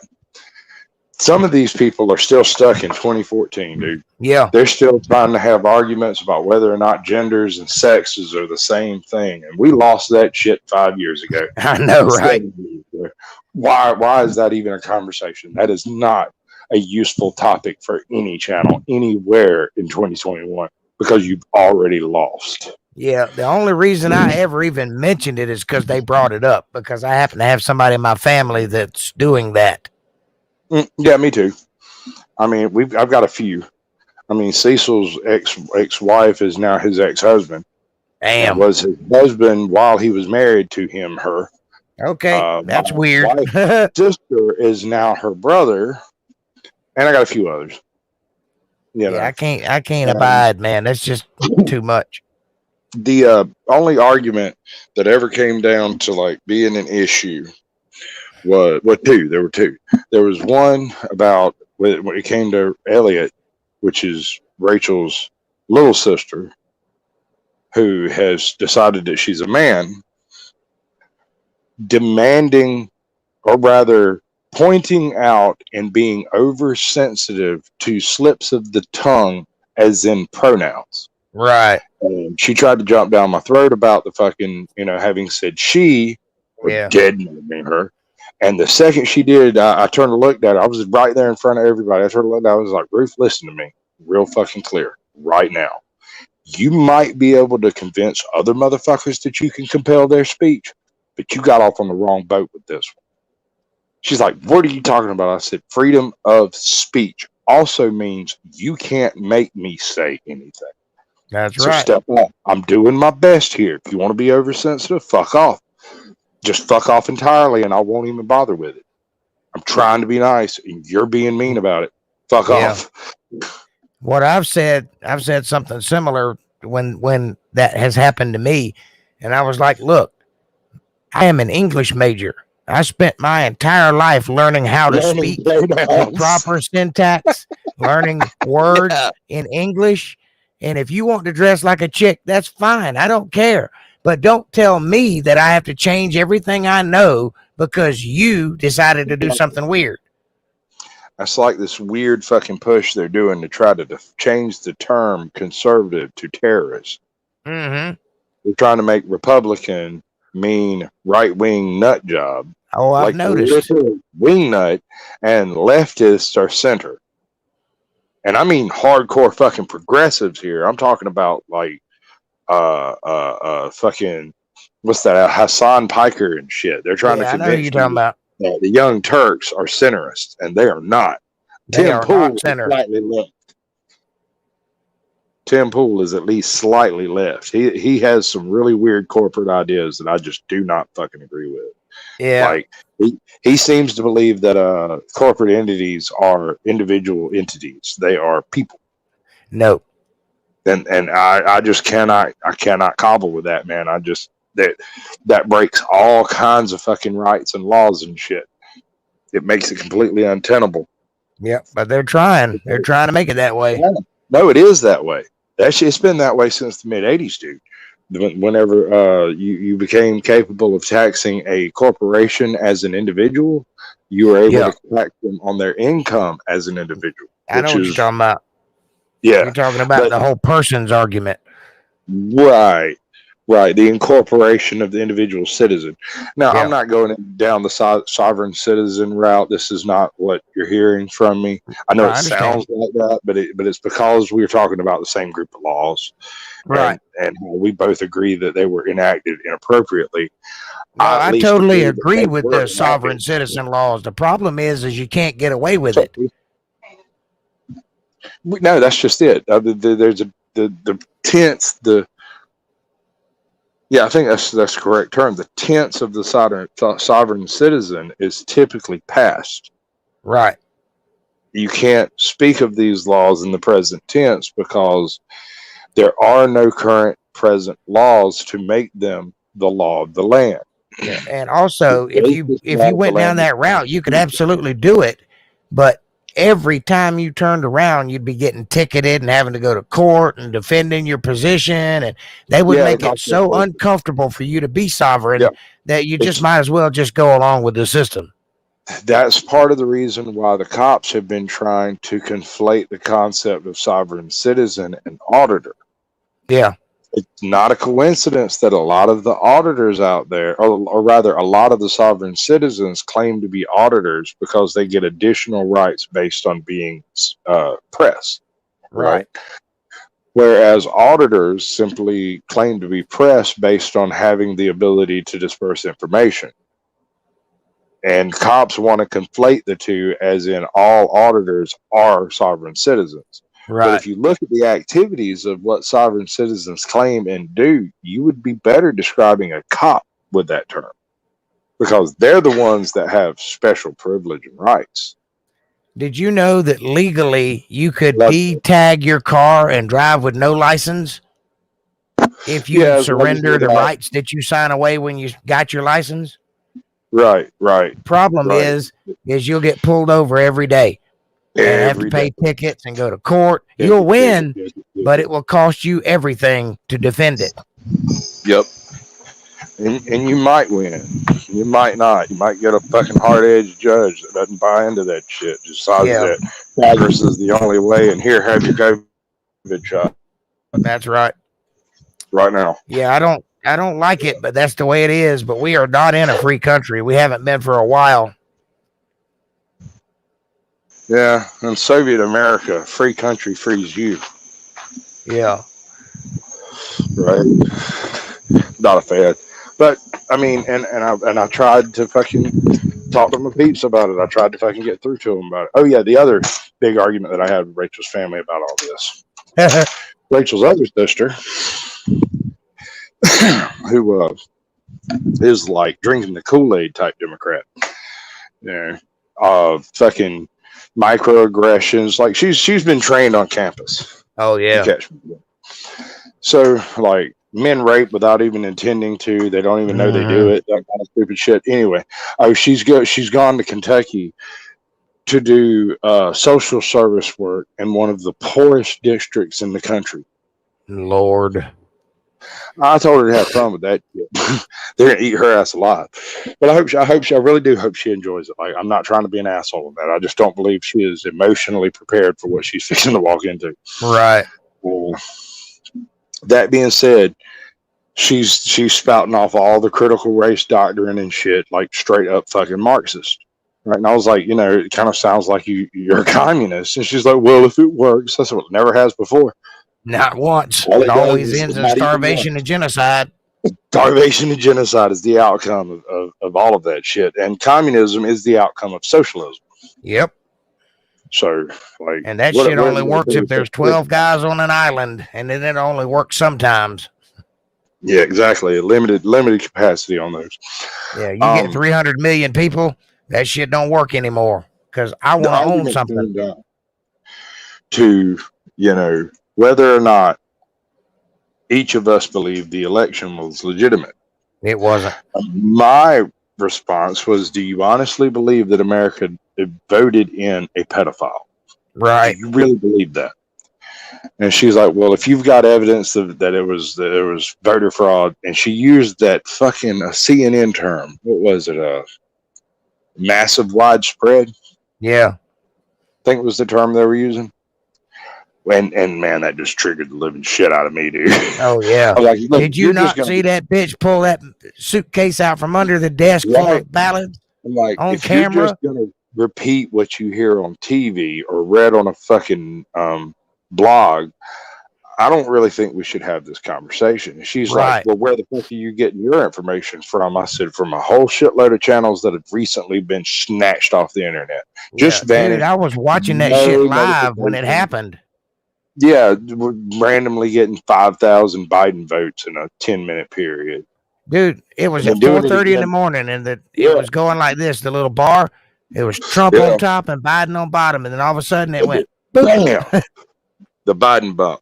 Yeah, Dude, I've been railing. That Biden bump is proof of election tampering. That thing is absolutely. breaking. That's bullshit. You cannot have that shit happen in 3 organic elections. And that was 30 minutes after they closed for the evening. Right. We had it happen 3 times in Georgia. We had it once with Biden, and then 2 different senators got Yeah, fucking flip flop. that snaggletooth bitch on TV. What's her name? Adams. The black Abrams. chick. Yeah, Abrams. Yeah. Abrams was not involved in that shit except for as part of the polling administration. She All lost I know is that bitch is evil. election. Yeah, she is evil. She lost the fucking gubernatorial like 2 years ago and is still bitching about it. She's been voted. She's like tried to run since then and still bitching about it. You know, she won. It was voter registration fraud, is what it was. You know, and I'm like, bullshit. I mean, it's just bullshit. People Nobody don't that has an care about it. economy that has any common sense wants anything to do with that shit. The only reason that everybody goes along with it is because it's popular.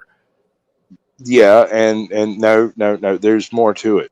You remember what I said about every religion having to cherry pick, or every Yeah. denomination having to cherry pick, or every sect, or every, you Yeah. know, without that little bit of cherry picking, you're not any different from any of the rest of them. You Right. just, you know, live by the Bible or whatever. Same thing goes along with this weird wokeism, except for what has happened is because Twitter has been allowed to run completely unshod over the entire news sphere.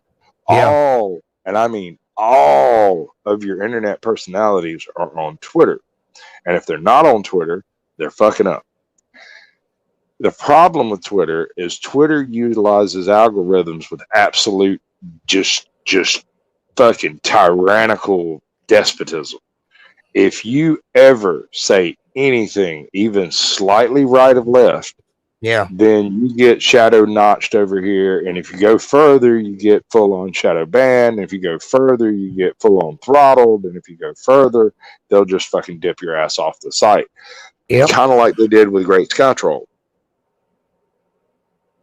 That's how that happened. At first, it was just like anything with even a sketchy word in it, remotely sketchy.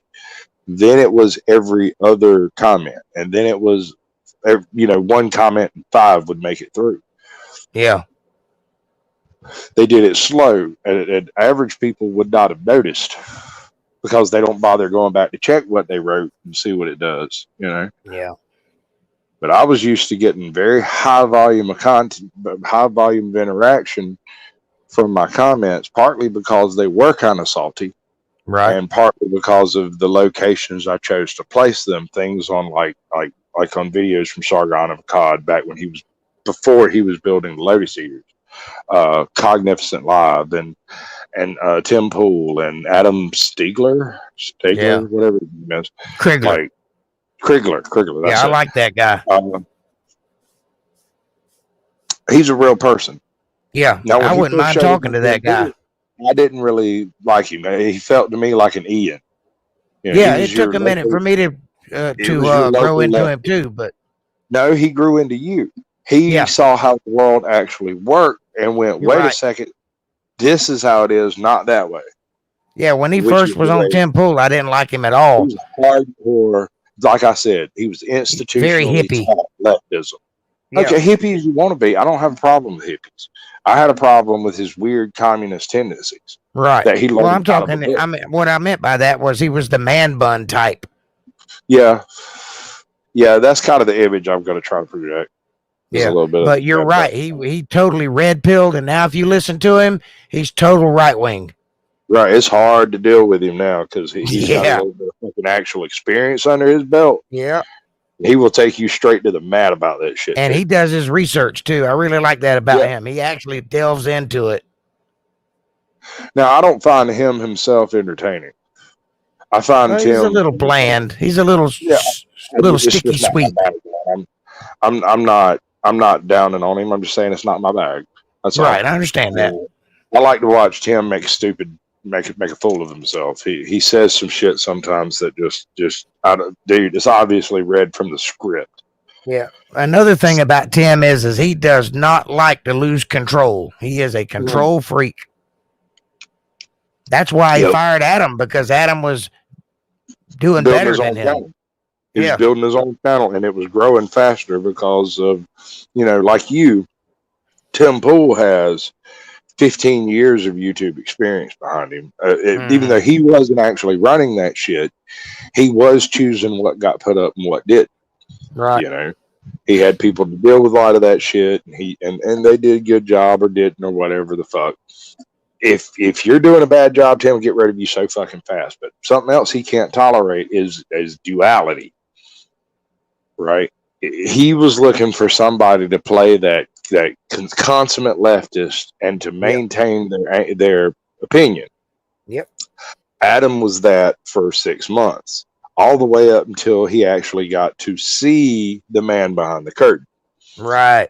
Once he realized, wait a second, there's a name on all these checks. Who's that motherfucker? This money's coming from somewhere, and it's certainly not coming from the U.S. Dude, I watched Tim Pool tonight. He went to a liquor store and spent like $10,000 on alcohol. Dude don't even drink. Right. Yeah. That's just content, dude. Yeah, but what I'm saying is that's YouTube money. Mm-hmm. He got that from his channel. Yeah. But I want the kind of money that will let me go and buy $10,000 worth of alcohol. Just to stock the bar. Yeah. I know. I get it. But your content, just the money he spent would make my life better. I got you. I dig it. I dig what you're saying. I do. But religious fundamentalist channels are not going to grow. They not only are they do they have an uphill rowing problem with being downstream from government, downstream from big tech, you're also downstream from the acceptable wokeism of the world. Right. That's more of an issue. You're downstream. I'm hoping to tap into a side audience. Well, that's the thing is YouTube and Twitter and most of the other tech platforms have tried to cultivate out religion in general. I know.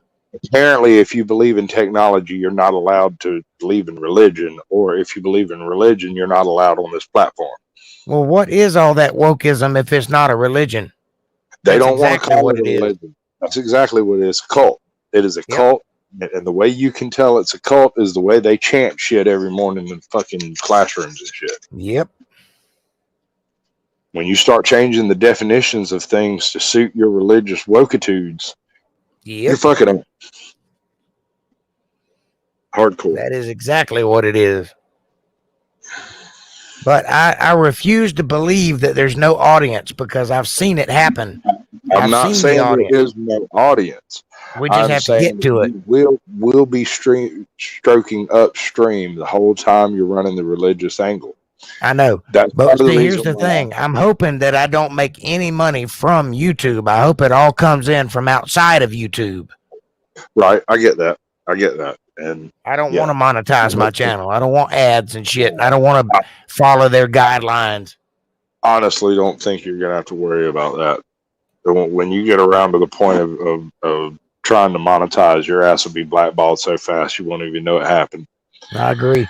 It's because you read the Bible and you have an opinion. And that's all it takes, because you're suddenly the enemy, because that automatically means that you are conservative, you are a Bible belt, Bible thumper, and that's just the wrong type of motherfucker for this platform. We want somebody willing to shoot a kid in the fucking heart as part of a joke. Right. Well, see, here's my plan. This is what I'm thinking. I'm hoping that I can use the platform long enough to build an audience that I can take it off script, take it off books, and go somewhere else and bring my Right. audience with me. You would kind of need to go ahead and set up this other place, whatever alt tech you're planning on using. You need to go ahead and do that. I kind of need to do it myself. I was going to wait until after I had this vacation under my belt, the little bit of filming experience, and then expand my actual app service, like Yeah. the Caucasian Sasquatch, Instagram, Twitter, the whole nine. Get it all synced into one tablet. Yeah. Have that synced with my laptop synced with my desktop, and I might be able to function all of that shit off of my phone. Yeah. Crazy as it sounds, if I can just get it all to be compatible, that's going to be the trick. If I could build a server that could handle it, which is something I'm looking into right now. I was thinking about buying a website and linking it to my server and then running my show from my server and just have people come to my website. Well, yeah, that's hard. I mean, there's people I really want to see who've been booted off of YouTube that I don't fuck with because I'd have to go download DuckDuckGo to even find their website. Right. I'd have to download Firefox to even have a hope of running it. That kind of stuff. I mean, when a channel gets banned, dude, when it's fucking shut down, it's not just YouTube. It's YouTube and Google and Twitter and fucking Odyssey, and Yep. they all get together in a big room or on a live stream like this, and they all discuss who they fucking hate. And it's pretty much anybody to the right of Stalin. Well, maybe I can avoid some of those pitfalls by not making people hate me. But if I start talking, it's probably going to happen. So, what you talking about, Willis? You're right. This is the internet. They hate you. They already hate you. They hate you so much. I cannot describe the hatred these trolls feel for you. It's just part of it, dude. Remember what I say. If you don't feed the trolls, you don't eat no rolls.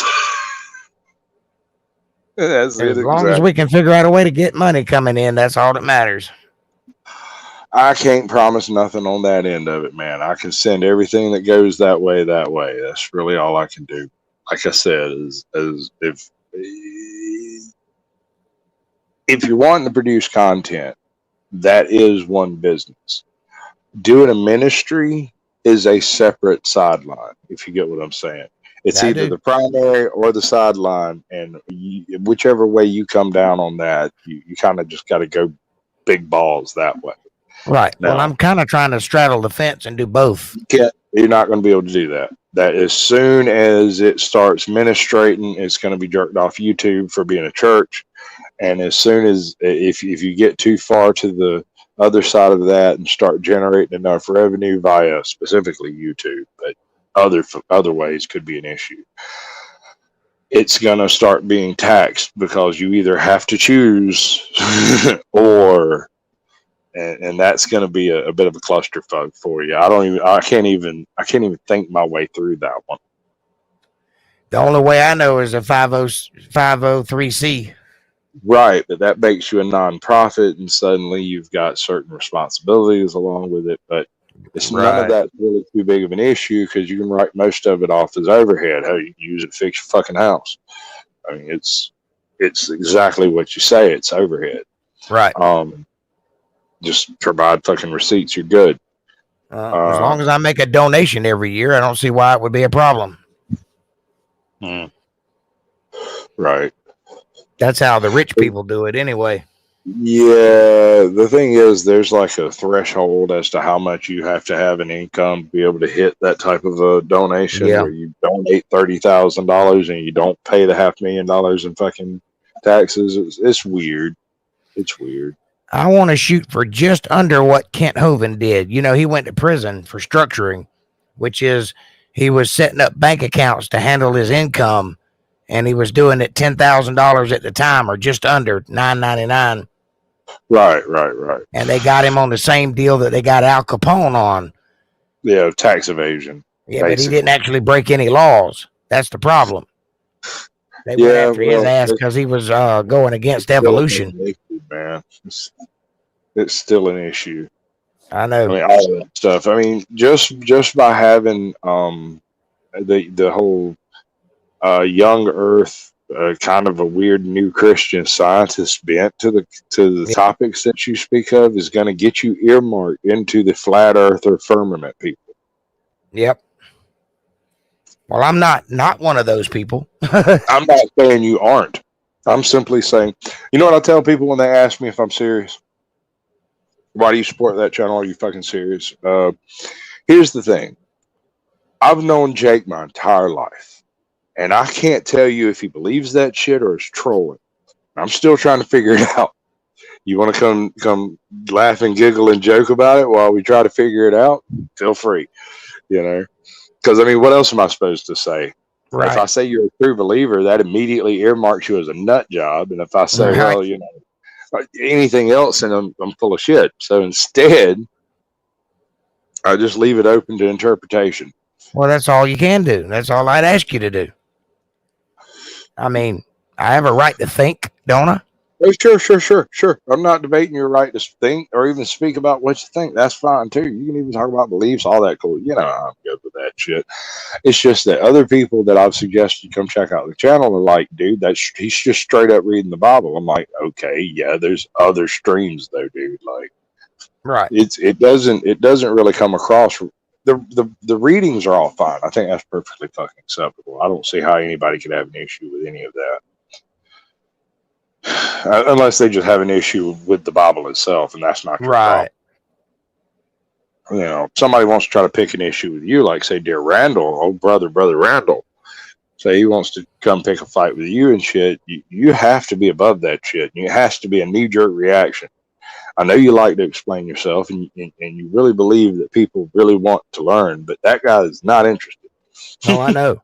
You got to choose wisely. You know, you can't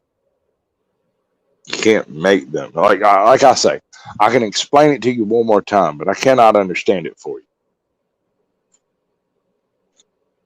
Well, I don't think I'm having any trouble understanding. Not you. I'm talking about like Randall. Oh, You yeah, can talk yeah, yeah. to that you're blue in the goddamn face. You're not going to No, get he's any. not a learner. I have no idea where he came across the preacher or how they met each other. I think maybe in prison, Maybe. in jail or something like that, and he heard an idea that he really liked that he couldn't sin, and therefore We need more people like April. well, you got to admit, April drank from the same spout as you as a kid and has already drank the same Kool-Aid to an extent. So Right. y'all are speaking the same language from the beginning. Right. If you were to try to have any type of conversation with like the raging atheist or any of those people, you would run into a brick wall of definitions Sure. because because they're what I having a believe is different than what he believes. but the definitions are the same regardless. Yeah. And for y'all to even have the same conversation, y'all would need to settle on some definitions about specific things before we even started, because otherwise it's just going to be pandemonium and mayhem and cats laying down with dogs and sheep Yep. running off wolves, and you know, it's just no good. So like the raging atheist is going to take whatever content you hand him and warp it into anything he can warp it into. Right. But can't I do the same thing? Not morally. What he does is deceptive. Right. It's a lie of omission, not a lie of fact. So What why are he we even does talking about that guy? because you're eventually going to come across the other side of that equation, which is not the angry atheist. You know, he's not angry and raging and pissed off. He's just some dude with an eloquent turn of phrase. Right. You know, these are the guys that'll really put you to test. Raging atheist is just going to abuse you. That's fine. The preacher is just going to abuse you. That is also fine. If you're willing to accept the abuse, it might be good for a handful of fucking subs because Right. there are a bunch of people who watch his shit just to hate him. Yeah. And that's what he's feeding on is the hate. But it's like the difference between a Sith and a Jedi. Hate can drive many things, but it cannot build your soul. So you don't think what I'm doing, what I'm trying to do, you don't think that it's actually viable? Not on YouTube. You can have your own private ministry. You can do all of that stuff. You will have to do all of the legal taxation bullshit beforehand and then establish it as a ministry through the YouTube channels. And that's a clusterfuck of bullshit I don't even really understand. I don't Basically, you would never be able to monetize your channel because they're not allowed to monetize your channel because you're Right. a ministry. So they won't even touch it with a 10-foot pole, which means no matter how many viewers you get, think about it. The West Coast evangelist churches, they have YouTube channels, millions of subs, millions upon millions of subs worldwide. Have you ever seen a single one of them on your current list?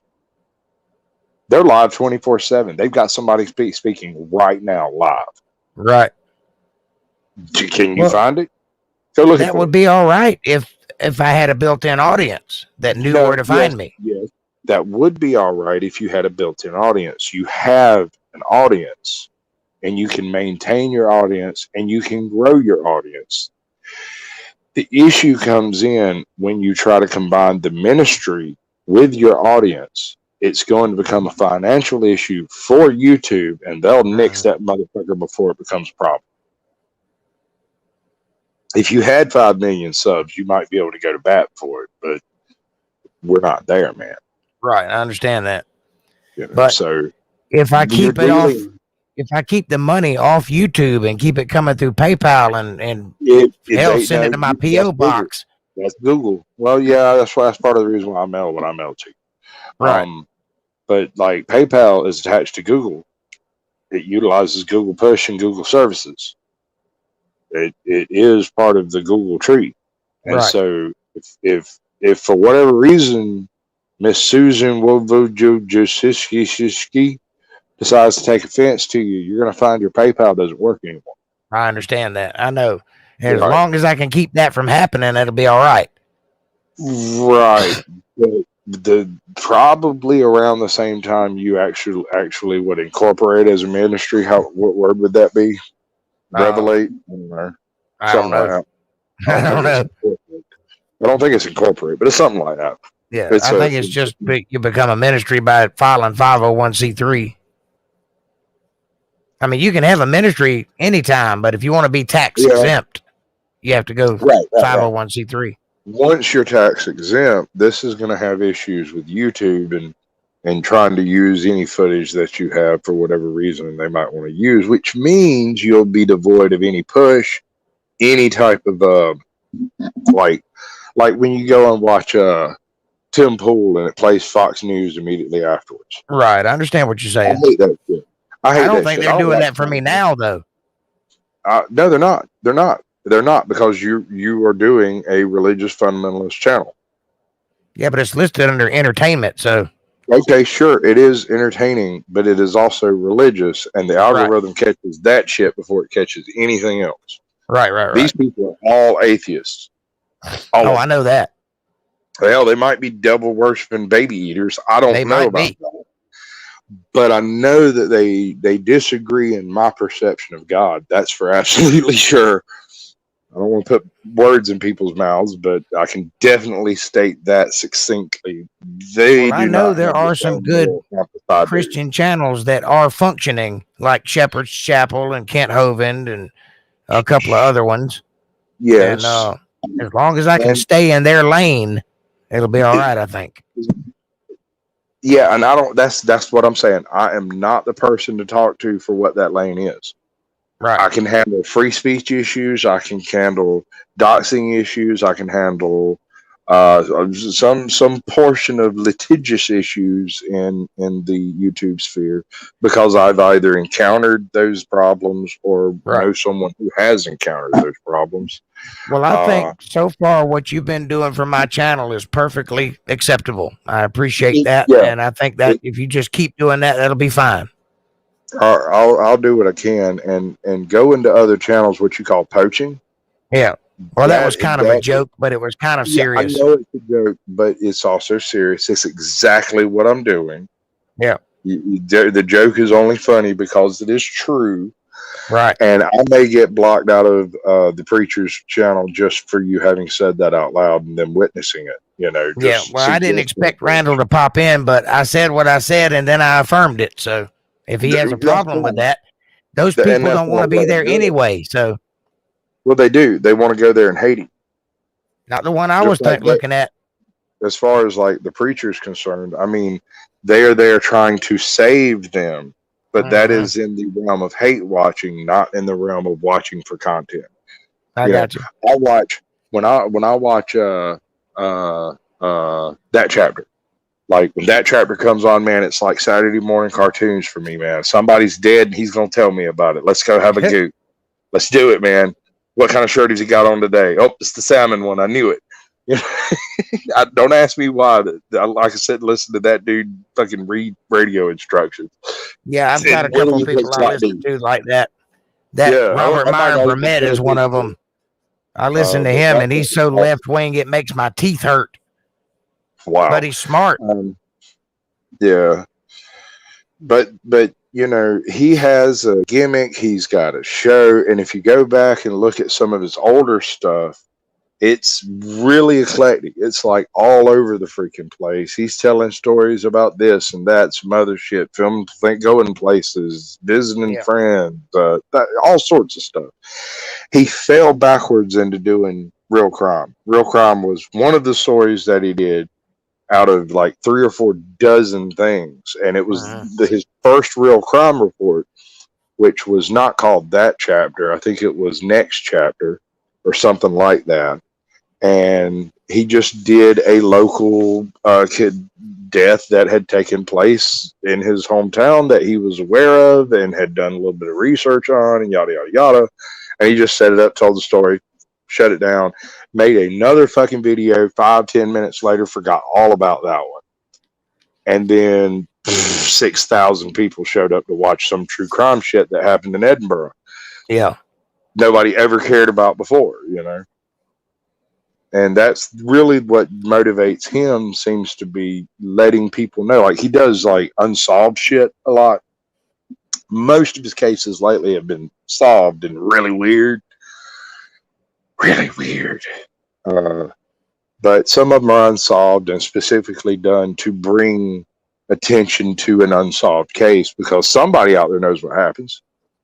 Right. Somebody somewhere saw something at some point, and they just don't know they know it. You know? So he kind of functions on the premise of like unsolved mysteries and shit like that. That's cool.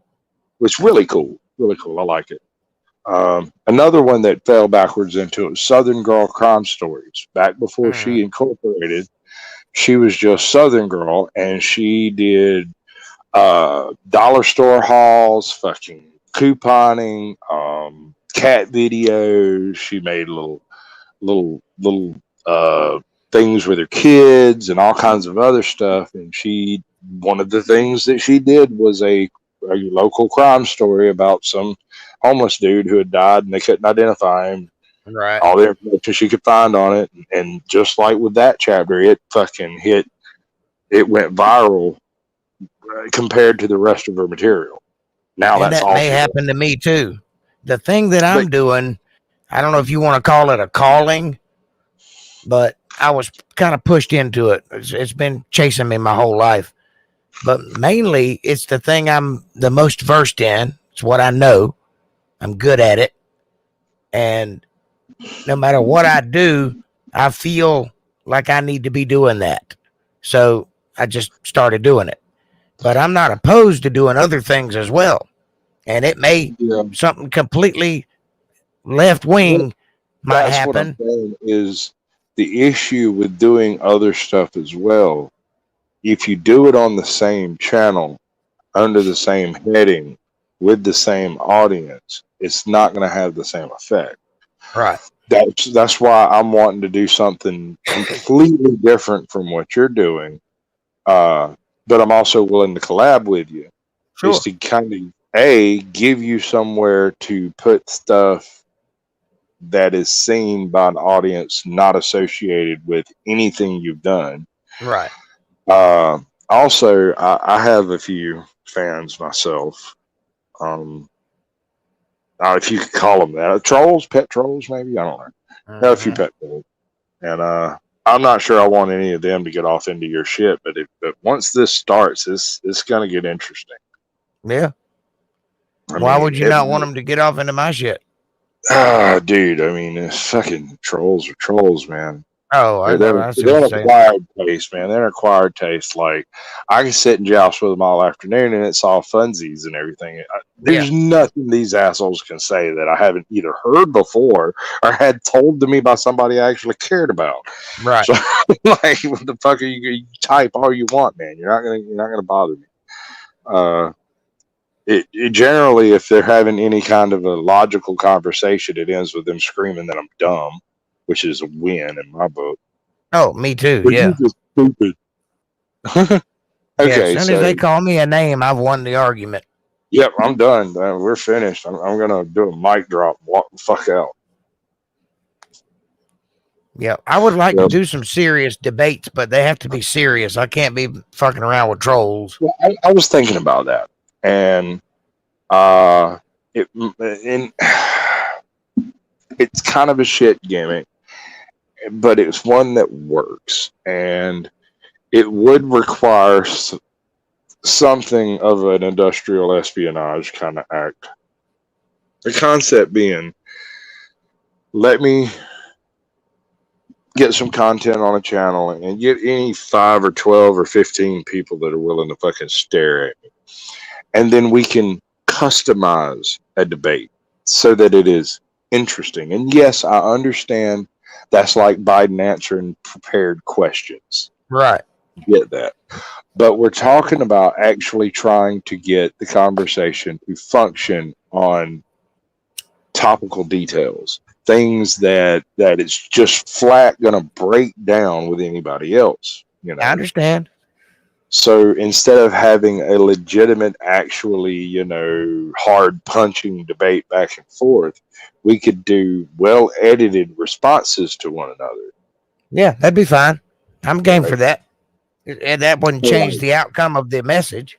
It wouldn't, and it'd allow you to get as weird and esoteric and recall whatever verses, script, or whatever else you want to do. And it don't even have to be biblical. We could talk about anything. I'm a pretty smart fellow. I was thinking specifically about the defining characteristics of faith. Yeah.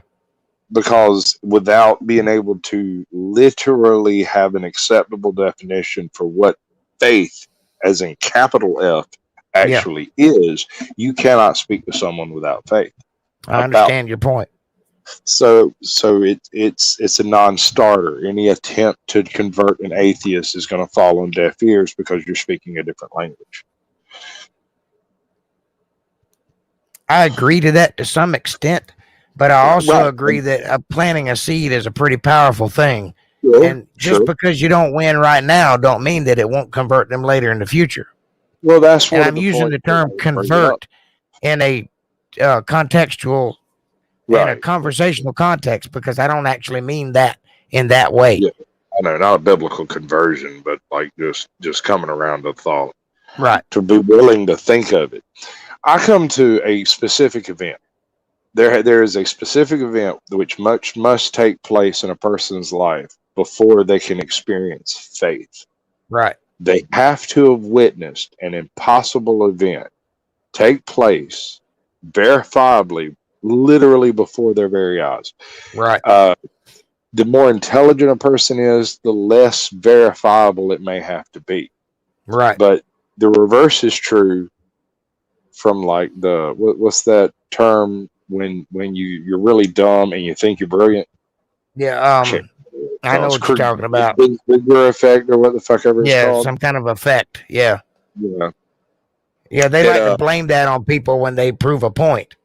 Right. They're like, well, you don't know anything, so you think you know everything. Right. You don't know enough to know you don't know anything. Right. I know exactly what you're talking about. They've used that in quite a few debates. Right, and that's another non-starter. That just crashes the debate and ends it for any real substantive purpose. You know, just like that is no different from just screaming that you're dumb. Right. Where I think the communication actually breaks down is the difference between faith with a capital F and faith with a lowercase f. A atheist can have faith in gravity, but that's because it's demonstrable to them. Right. That's lowercase f.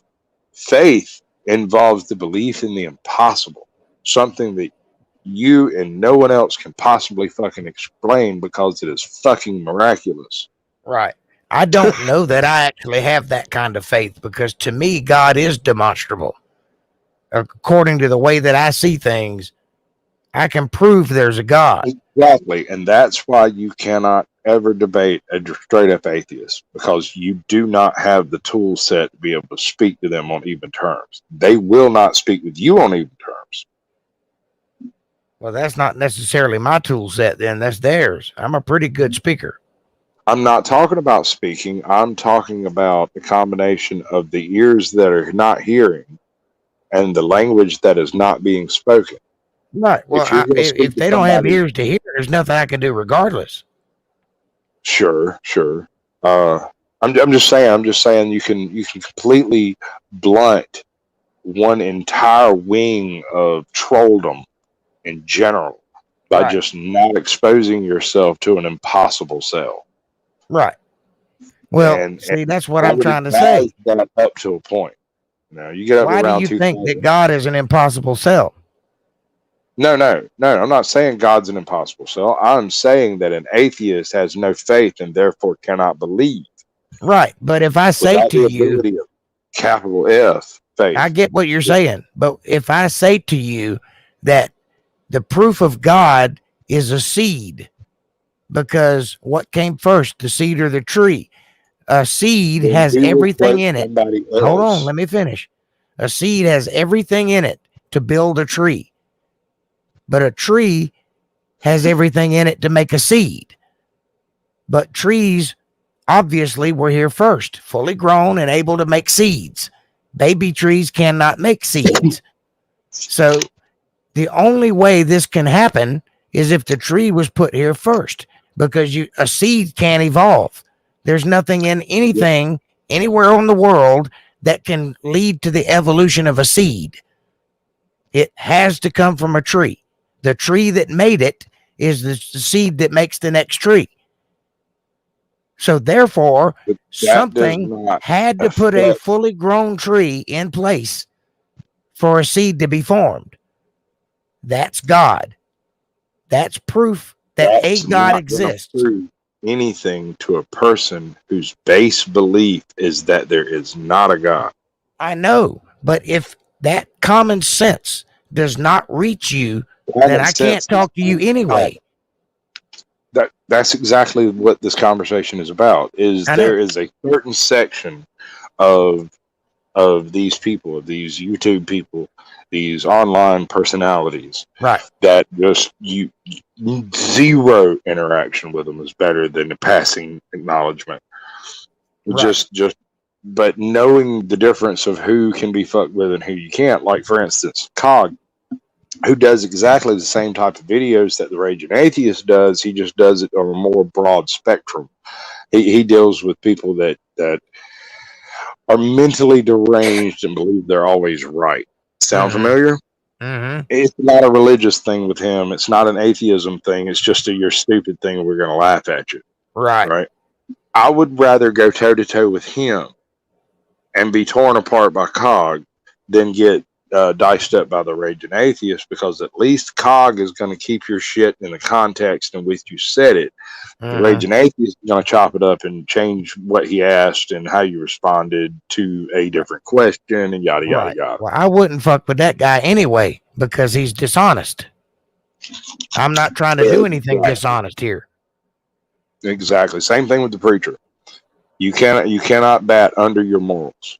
Right. If you're ever considering a ministry, the people you're actually preaching to, teaching to, will not accept anything less than a straight fucking arrow.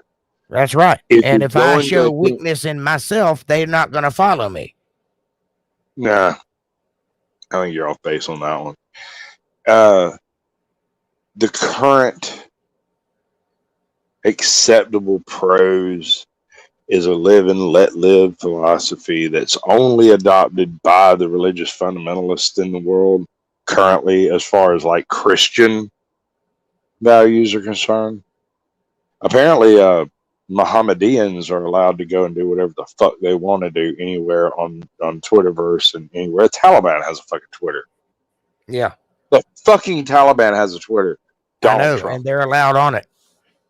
Yeah, and they post Chad memes, which is actually very, very hilarious. I think what might be a problem is, and I think you might even be doing it, people might be lumping me in with all the other Christians.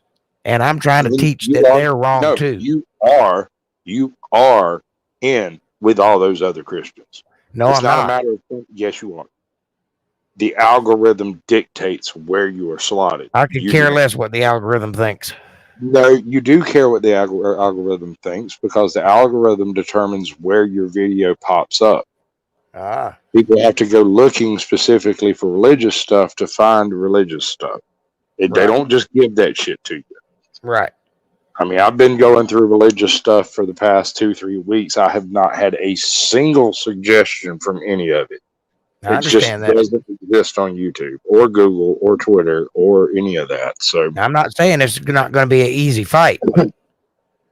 No, there's no fight here. That's a lost fight. I'm not saying a lost cause, but as far as YouTube's concerned, it's a lost fight. Yeah. You have a ready-built audience. You started with, 2/3 of the audience you currently have. Yep. You had 60, 70 or so. You got 106, 107. You picked up 30 viewers in a year. Yep. And 15 of those in the past 6 weeks. Yep. All right. So whatever you're doing and have done recently, and I'm kind of thinking that a lot of this has to do with some of that interaction with Randall and other channels and just your name being said elsewhere. Yeah. I'm thinking that those few viewers are partially from that. I'm sure. Yeah. Ew. I just had a piece of my mustache come off of my mouth. Yeah. Well, that would lead me to believe that I need to do more of that. Yeah. It's a sticky situation, though. Remember what I said about whether it's going to be a content channel or a ministry channel? Mm-hmm. If you try to do content that's not along the lines of, like, say hypothetically, you start doing machine porn. You rebuild a motorcycle or whatever, a lawnmower. It doesn't really matter. You get down and dirty into it. Even if one of those videos goes viral, and people share it just to see whatever it was that they want to see. Because you have the religious aspect, the Bible reading and all of that attached to the same podcast as the same show, essentially. Mm-hmm. I'm not even sure it would work if it was different shows. Like if it was, you have the Untethered Live, which would be whatever, and then, Jake's podcast or whatever. Right. Even if you separated the shows, the deep end. I don't think that would matter if it was happening on the same channel. So anything you do in association with your channel is going to be also labeled as part of that religious thing. And that's if you carry it to any other platform as well, it will also be labeled that way. Unless, and this is where things get a little hairy and where I'm going to get like Yeah, this is where it's really going to pay dividends once I get my teeth into it. Being able to develop parallel uh, videos so that when you release on YouTube, only the videos that are acceptable for YouTube are released to YouTube. The videos that are okay for mines are released to mines, that kind of stuff. Yeah. It's a little persnickety, but there's pretty much certain topics that you can just like 8-ball straight the fuck out of YouTube. You go to Minds, you go to Gab, you go to Parlor, any of the other ones that are functional. While they're functional, your religious shit will fly like the fucking wind, dude. I swear to God. I swear to God, especially if you can creep around the corner of fucking Google and somehow get elsewhere, big bones there. The issue is that as long as you're dealing with the combination of Christian and YouTube, you're going to be at odds with yourself. The algorithm is going to fight you at every turn. I'm going to do what I can do as far as separating my channel from anything religious while still utilizing content on both sides. Now, that's going to be a bit hairy, but I don't see where that really matters. It'll just be less content for me and more content for you, because anything that fudges that way is just going to be thrown up to the wind anyway. Right. So if I come up with a religious joke that's funny, I'll give it to you, because it's an algorithm thing, and that's not my calling. I have a couple of specific things I would like to accomplish with this channel, and if I manage to accomplish those 3 things, I might just walk the fuck away from it. I can't promise you I won't, because I want to do that scene with the 2 crashed guys. I got another one that I want to do that's more along the lines of like a 2-man Reservoir Dogs situation. Mm-hmm. You know, because that was a very tight set too. All of Reservoir Dogs was shot inside of an old embalming place where they embalm bodies, or a restaurant. No, it wasn't a restaurant. Well, yeah, there was that bit, but most, I mean, like 90% of it was shot in that place, and it was like a free to film location. So there were 3 set pieces. There was the car, there was the restaurant, and there was the warehouse. Right. Hang on a second, would you? I'll be right back.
I'm back.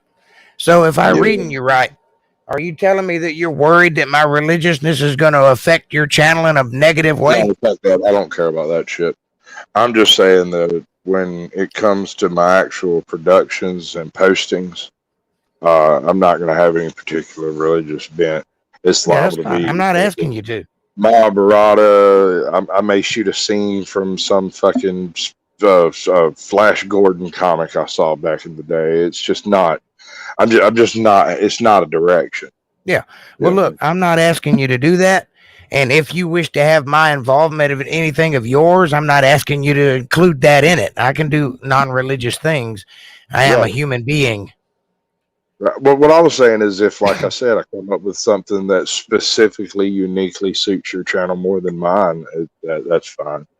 I don't care. I don't give a shit. I'm not going to copyright your ass. If I ever get big enough that you get copyrighted, let me fucking know. Hell yeah. You know what I'm saying? If it becomes an issue, we'll deal with that shit when we get there. We'll burn that bridge when we get to it. Hell yeah. But, I thought that, and the way I received this is you're helping out because you're my cousin, Yeah, that's probably. and There's also that's fine. lots of tidbits and ends and edges and things that I've just never fucked with as far as like doing a channel or making content of any type. I've done a little bit of film work back in the day. I've done a little bit of camera work back in the day, and I did a little bit of editing back when I was in high school.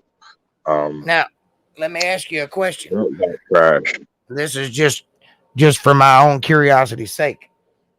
I realize that you're just helping me out because you're my cousin and we're friends and we've known each other forever and all that. But are you telling me that you haven't learned a single thing from anything I've said? No, I never said that. Okay, that's all I'm asking. What I'm saying is that I don't necessarily feel that I have to scream whatever I may have learned or not have learned from the mountaintops to support you. No, I think you don't. You don't, and I don't. Fuzzy edges without I've never really asked you on stream what you thought, or I might have asked you what you thought about my content, but I wasn't asking you a personal question. You know what I'm saying? That's more what I'll respond to than anything else. And it's not because I don't agree with you or I do agree with you or any of that. I'm a First Amendment person. I believe you fucking want to say it, you should be able to say it. That's if right. anything short of screaming fire in a fucking theater or a crowded restaurant or some shit. Well, that's not in dispute. I'm a First Amendment person too. Yeah. But I'm just talking about the content of the channel. You're there helping me because we're related and because we're friends. But I was asking you, just from me to you, if you got anything out of it. I'm getting technical skills and experience on that point, which is mainly the reason why I jumped into this with such gusto. I mean, I really tried to push a fucking channel for a year and was utterly baffled that nothing had happened. I had decided for a while there, shit, Jake must just fucking suck. God damn, I don't know what to fucking do about it. No, I don't suck. I'm pretty good at what I do. No, dude, it was really weird. Around the same time that happened was when my shit started disappearing, and suddenly my interaction just fucking no responses from anybody. Nobody would fucking get back to me. Nothing. I thought something. I don't know what the fuck I thought. I couldn't put nothing two and two together. It didn't make any sense to me. I didn't have any content. I hadn't posted anything nasty. So what the fuck? When that shit got deuced out, I disappeared. They didn't know where the fuck I went. I wasn't showing up in their comments, and so they just assumed I'd moved on or whatever. When I pop back in as Caucasian Sasquatch, these motherfuckers are like, was wondering where your fucking smart ass went. Right. Yeah, goddamn, what the fuck have you been doing? I've been over here fucking with Untethered. That was like within 2 weeks, you picked up a sub, then another sub, another one, then a couple of more, you know. And it was just getting. I knew it wasn't me because I know that nothing had changed. Yeah, I know that what I do is an acquired taste, and I know that it's an uphill battle, and I know that not everybody believes what I believe, but I'm not bad at it. I'm actually good at it. No, I never said you were bad at it. I just did not have an explanation for what had occurred. I had put forth effort in a way that had worked for Yuri Antoinette, that had worked for that chapter, that had worked for Mandatory Carry, that had worked for Ozark Yeoman, that had worked for these other people.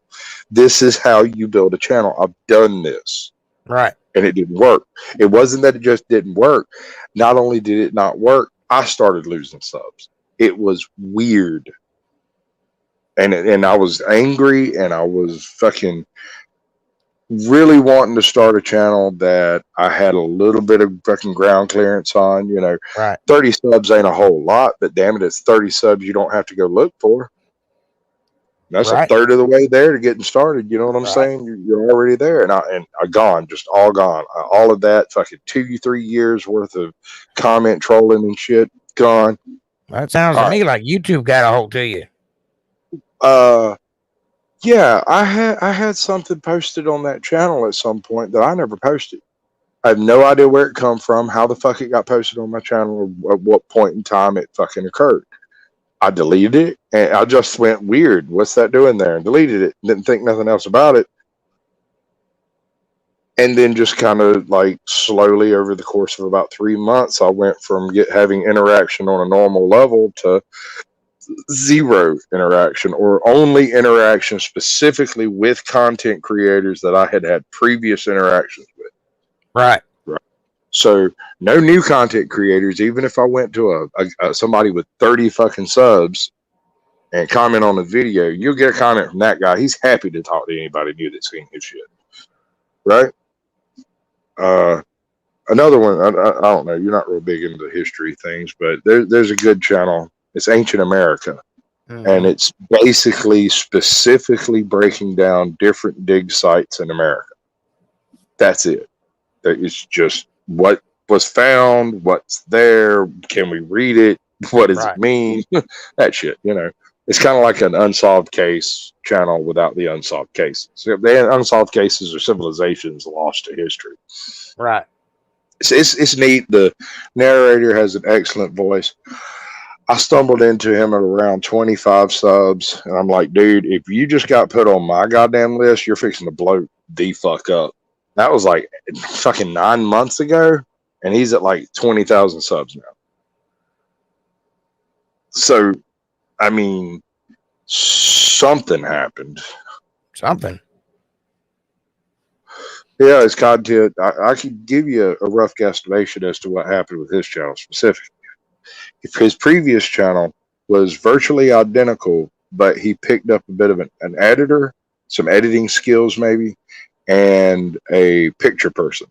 And now his visuals are glossy and clean and nice and neat, and he's already a good narrator. So, you know, that little change and him changing his channel from general ancient bullshit, being another one of those weird what's that fucker's name? The channel Ancient Aliens? No, Ancient Enigmas. Oh. That shit bullshit. It's basically Ancient Aliens on steroids and meth. Flocka. Oh, you talking about that guy that like sees dragons and mountainsides and shit? He's one of them. There's a whole fucking clique of them fuckers that believe that the giant this is tree actually a giant dragon tree. Right, exactly, and I can prove it by showing you a stick. Yeah. See this stick? It's shaped like that mountain, so that mountain is a piece of stick. No, that's you broken like science. No. My God, you got my header. Concerning what happened to your channel, I can tell you what it was, but you won't believe me. You do realize that there is a rather powerful entity that does not want me to succeed, right? Yeah. Well, that thing happened like, I think it happened before you started actually filming and stuff, before you restarted your podcast. Because I was already having issues getting in touch with people. Like, it stopped sending me notifications for the people that I actually interacted with, but was giving me notifications for any random Joe, Bob, and Terry out there that I recently saw. It's really weird. Like, I wasn't getting my disturbing notifications, but you better believe they were putting Joey Limerick on there every goddamn time because he said something on his porch. Well, I've already ran into a couple of things that have happened that have that could easily be explained because somebody don't want me to be heard. You know, I'm not sure it has to be a somebody. That fucking algorithm is nasty and heartless and has no mind. Well, you know who owns that, don't you? Yes. So the I'm devil. just saying, like, there doesn't have to be an actual locutor for it to be an issue. You don't have to have an actual interloper acting because the algorithm does that shit automatically without any fucking interaction whatsoever. Yeah, it's a pretty good system for him. Yeah, convincing the world you don't exist. Yeah. That's pretty tasty. I like that. Well, that's the way it is, man. And if as long as I'm doing this, if I start hitting the right nerve, that's going to be an issue. Well, that's what I was saying about your content questions. As long as you keep your content firmly in the realm of like written, literal, literary written studies, Hmm. that kind of stuff, and you don't start trying to apply it towards like current political climate shit, I think you'll slip right by that fucking radar, no problem. The issue is going to come up when in a few months or years when something you said out of hand on stream has an effect in the real world today Yep. that you could not possibly have predicted, and yet there it is, big as Billy B. Frigg. You'll end up in the same boat as like fucking the Babylon Bee and shit, where you're Yeah. suddenly a conspiracy theorist because you came up with it before everybody else, and yada yada yada. It's a grab bag, dude. It's like playing Russian roulette with a bunch of darts. Oh yeah. Somebody's getting stuck, That's all right. I'm okay with that. As long as right? I feel So like I'm honest with my content and I feel like that I'm doing the work that I was called to do, I think I'll be but okay. you've got a little bit of a built-in audience currently. Uh, I doubt a whole lot of it would actually carry over to a different topic or a different subject Right. because of the nature of religion and Southern music kind of go hand in hand. I'm a bit curious why you haven't broken into doing some gospel and shit. I Uh, don't like gospel music. okay, but we're not really talking about what you like. We're I talking know. about trying to get you paid, and you can't do what you want to do without doing what you need to do. I There are understand that. things that are good for channels and things that are not. Reading the Bible is bad mojo for a YouTube channel. Singing songs, especially old school revival gospel tunes, are actually fucking really good. And But I know wouldn't that that sounds push me weird. further into the preacher category and less of the academic? Um, dude, I mean, I can preach. I just try not I, to. my well, my issue there is you can't stand on a concept of academics with academics. They won't accept you. You can have literary discussions about literary things that are written in books, but these people are fucking atheist, baby eating devil worshippers. They're I fucking, know. you can't, the idea that, oh, well, you're going to win on morality, that's all well and good for the storybooks, but you're on a platform run by the devil himself. I know. If you're going to take that approach from it, then comes a question of evils.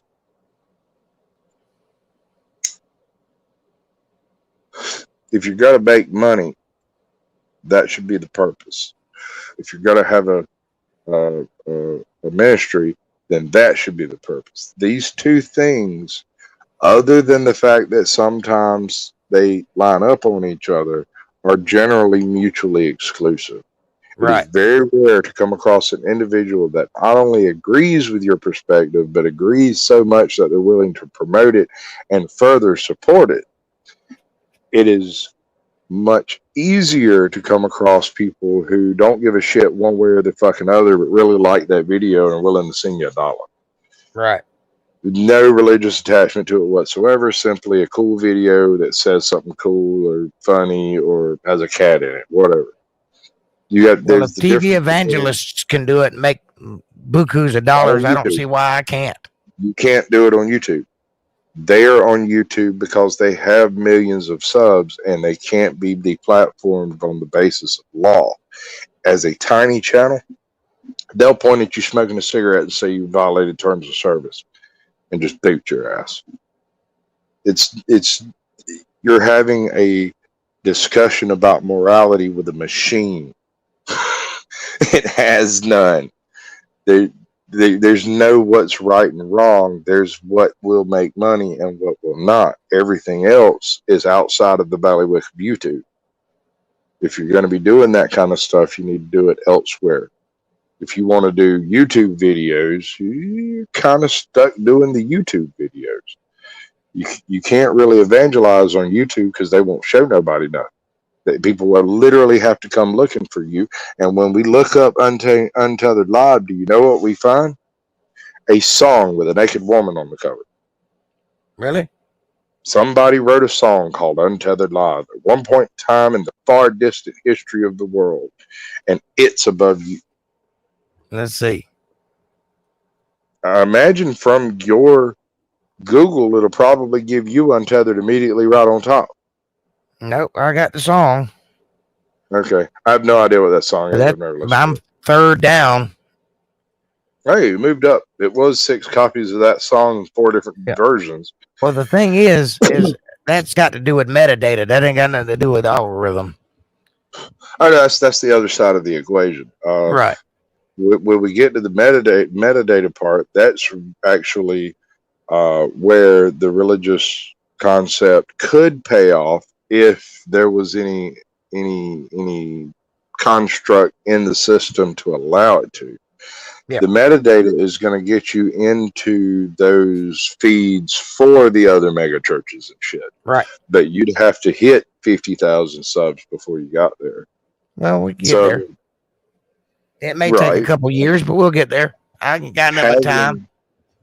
Having the religious stuff on your channel is not necessarily a negative, depending on where your end result is going to be. If you're going to be on a mountainside somewhere preaching to a fucking congregation of people actually in your church, that's one outcome that's going to require focusing in that direction. Right. Well, I have no idea where I'm supposed to go. All I know is I'm doing what I'm told. Doing the TV evangelism angle, you're not going to be able to accomplish that on YouTube. No. You're going to have a different method, something else. Is all I'm saying. YouTube is for YouTube content. It's not really for. It's supposed to be. I'll figure it out. You know, you might think I'm fucking crazy when I say this shit,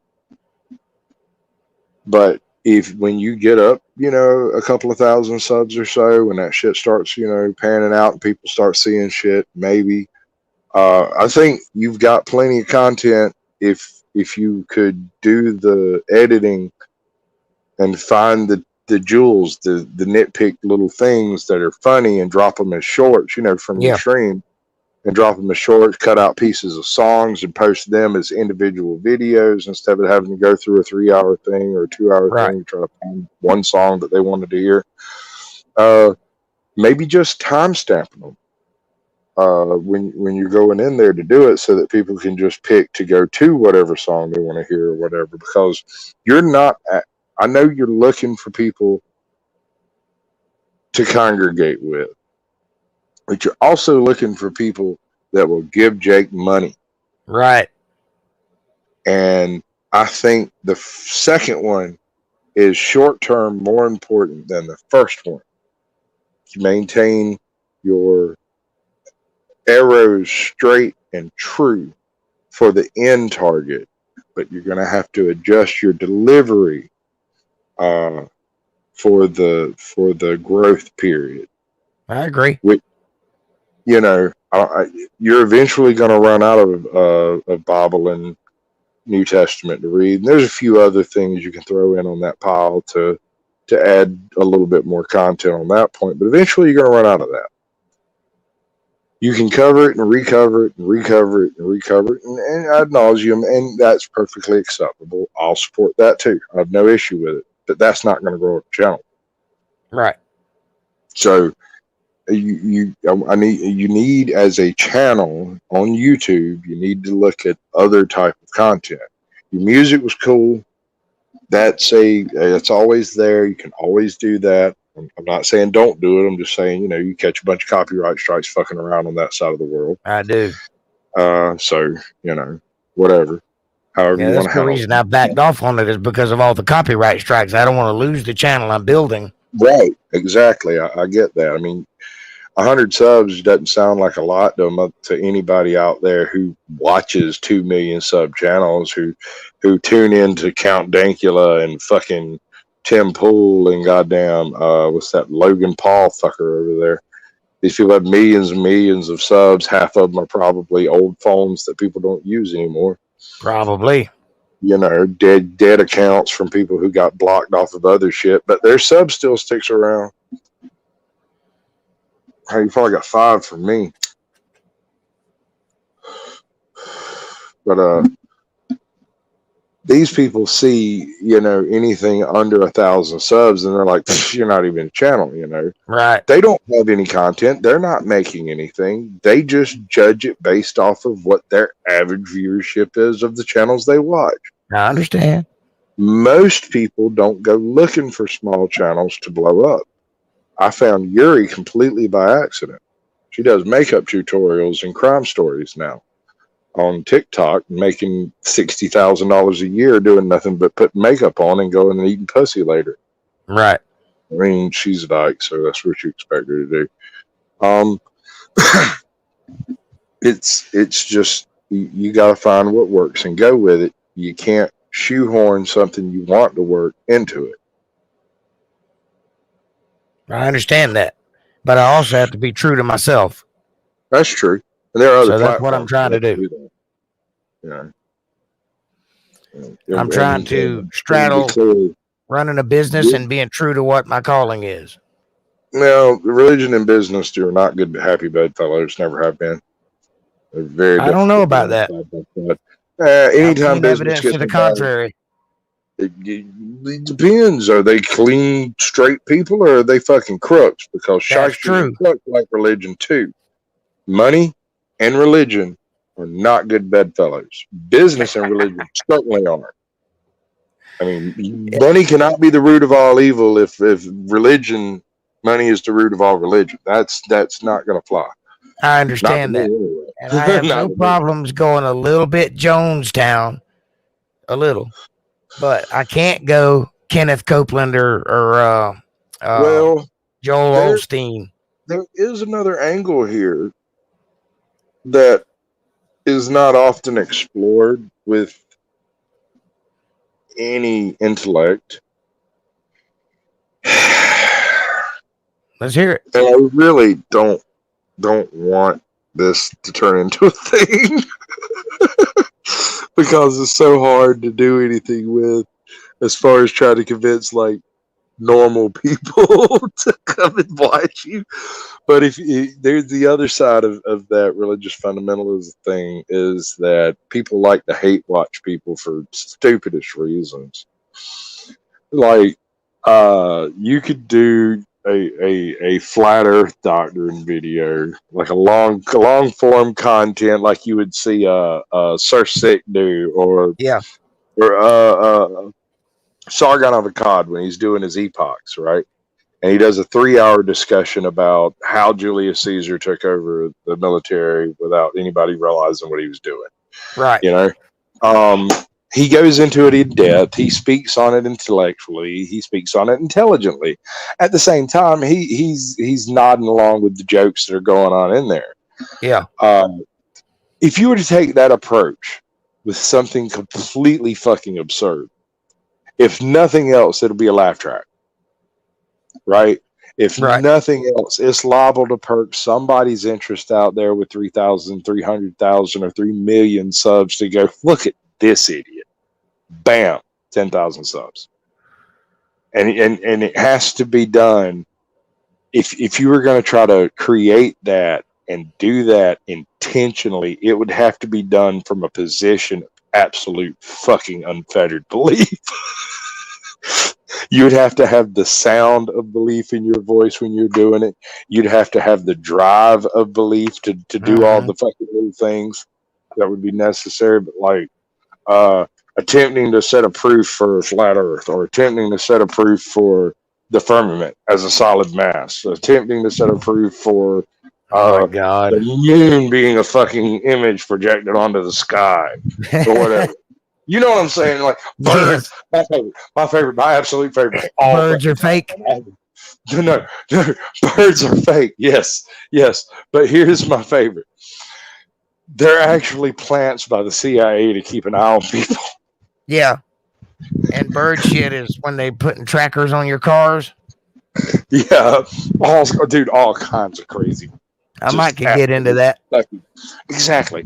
See, when I get into Sasquatch Says series, which I'm figuring to be about a year, it's going to run a bit wonky because, like I said previously, lack of self-awareness, complete lack of self-awareness. Well, here's the beautiful thing. I actually can argue flat earth and make it make sense.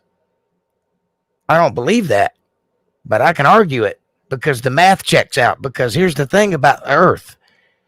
It is such that no matter how you look at it, the math works. Round or flat. It's the same math.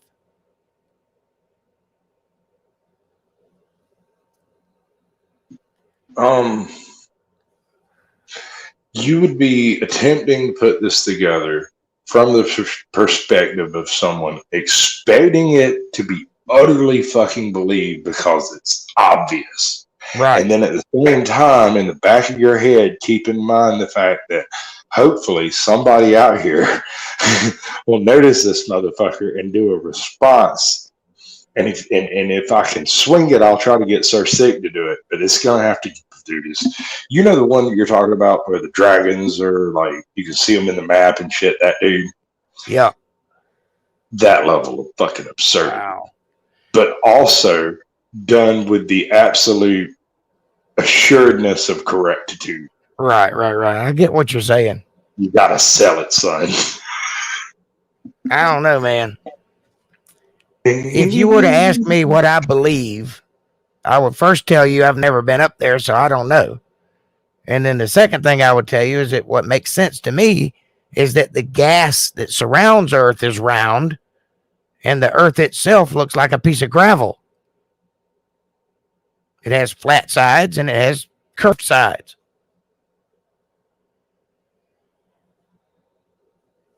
That's what I think. But that's what I think. I've never been up there. I don't know. Yeah. Well, if you're gonna do this as a gimmick, you need to squarely square it into the gimmick sphere. Right. You know, I understand. let it be good gimmick. Don't let the gimmick you. Right. I wouldn't be too interested in what you actually believe when you're putting this together. If you decide to go this way, you're specifically fishing for trolls on this one. I don't suggest it. I'm not advising such, but you know, things fucking stagnate out. That is an option. I think we've passed the window of the flat earth thing. I think they put the kibosh on that anyway. I think 5 years ago we could have done that. Now, 2 years ago, I could have made a decent sell on it. But they pretty much squashed that in that's one of the things that got YouTube so fucked up is all that they were taking over. I mean, everybody was turning flat earth. No, so they were like, we got to stop this shit. Yeah. What that was is you had like fucking 50 motherfuckers out there with 10 fucking channels apiece, all of them basically feeding on each other's bullshit to quote each other. They have a flat earth convention now. I know, and I can't figure out how anybody in Australia could possibly get there. It's an utter fucking mystery. Oh, that's another good one. Australia is a myth. Yeah, it was made up in the 70s, and everybody you see from Australia is just a crisis actor. All of them. But then again, that's hilarious. Isn't it? It's great. Oh, it's good shit, dude. And I tell every single Aussie I come across, I don't know why you're bothering me fucking doing all this crisis acting all the time. But you just walk around doing that shit all day talking like that? That's crazy. Yeah, like you can hang upside down. Yeah, right. What are you doing down there? What are you doing? That's good shit right there. Yeah, I love that flat earth shit, man. I used to watch that religiously. I bet you I'd stayed up 3 or 4 days in a row, 10 weeks out of the year watching that shit. And it's so entertaining because these guys believe that shit, boy. You ever watch Eric Dubay? That guy will make a believer out of you. He's that good.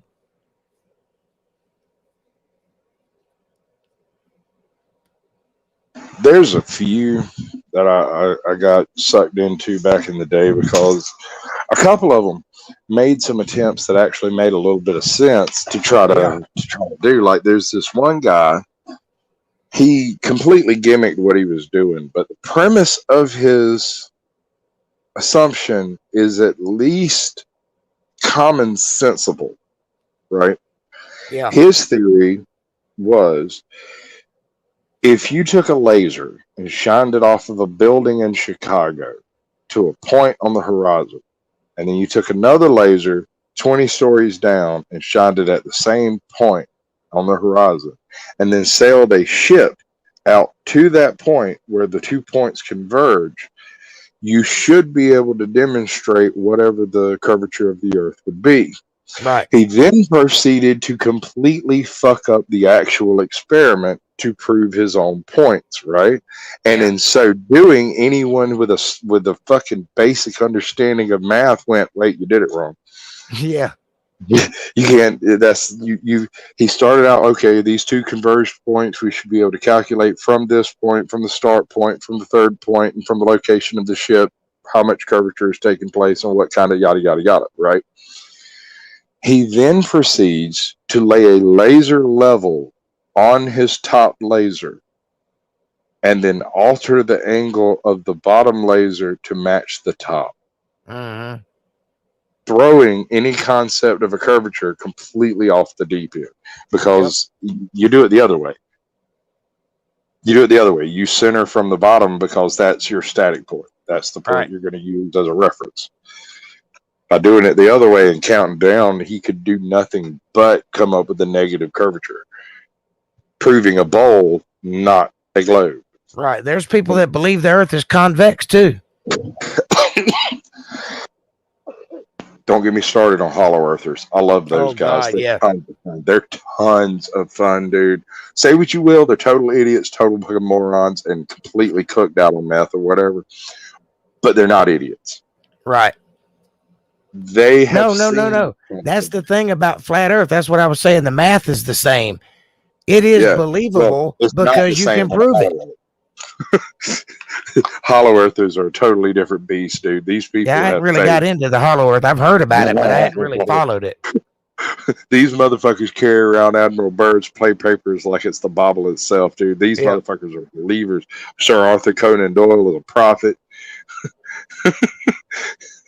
Fucking H.P. Lovecraft might be one of the saints. I mean, it's hard to explain, but these people are believers, dude. They believe it. Hmm. I do think that Admiral Byrd was into some heavy shit, but I don't yeah, believe that he found no hollow Earth. I'm pretty sure what he is writing is disinformation for what was going on. Yeah. Because all of that shit happened during Operation Sky Jump or whatever the fuck it was called. Yeah. That was all a big media coverage for supposed maneuvers in Antarctica for training purposes, but no actual training ever took place, and all they did was show up, gather up a bunch of shit, and leave. They did No, what, there's 6 some weeks? weird shit in Antarctica, man, and I think I know what it is, but it would sound even more ridiculous than what they say. Hey man, if that motherfucker was uncovered as little as 7,000 to 8,000 years ago, on the normal time scale of things, then that opens up a whole bunch of shit. Oh, I know. And there's some loose evidence to indicate that it has at least coastally thawed out once or Dude, twice. there's a map of it. Yeah, there's a map from like the 1700s or something, way back.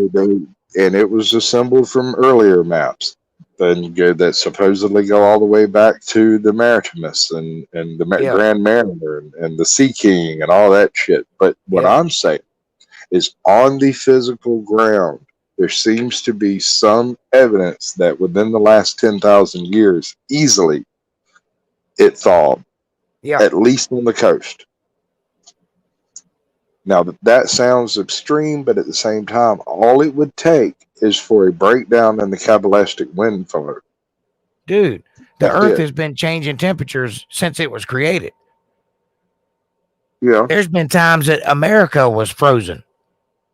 What I'm getting at, though, is in order to really dip off into the question of Antarctica, uh, it's going to leave you in the same situation that the Rycat structure does. Richat structure, the Eye of the Sahara. Yeah. You're familiar with it? A bunch of Yeah. people I trying to think it's push it as Atlantis. a location of Atlantis, and yet Yeah. it's like 3,000 feet higher than it should be. Yeah. Now, if Atlantis is within the last 10,000 years, you're going to have to break out a slide rule on that one, buddy. Now, if you can make any kind of more time, then you're in the business. You're Right. actually starting to get somewhere, but they can't. There's no middle ground on that shit. That is a structure that is either something that happened in the last 10,000 years or something that happened several million years ago. Mm-hmm. And the physical evidence on the ground seems to preclude the previous and lean towards the latter. Now, I'm not saying that it's impossible. I'm just saying, Right. unless we drop the decimal somewhere, we're Well, I probably personally thinking don't around subscribe to the millions of years. Okay, that's fine. But even without it, you still have to explain how that much Earth could move that quickly without making the stress and structures that would be evident from a fast movement in the Earth crust. Right. Well, I can explain that. Sort of, but not really. Actually, I can. Not Very without, simple. not without falling back towards a biblical explanation, which is where I'm you're going to end sorry. up. The flood No, happened, go whether ahead. you look at it from the biblical or That from, doesn't explain it to me. whatever. That does not explain that structure. That structure is an impact crater or possibly some type of an upwelling from sub-Earth currents You in mean the like when the magma. deep broke open, Uh, pushed all the continents apart? it's Yeah. It's called liquefaction. It happens. And what happened was, at that shit one ain't point in liquid. time, Never all the water fucking that's in was the liquid. ocean was under the ground. That shit ain't liquid and never fucking was. That shit was The is ocean? a melted. No, the Richat structure is a melted Oh, no, basaltic we're formation. talking about two different things. That I'm talking about Antarctica. Well, that's what I'm saying is you're going to end up in the same problem trying to have this conversation and that conversation. They end up in the same hole. They go right down the same memory hole. Well, The I second can't you help start that bringing up science lied.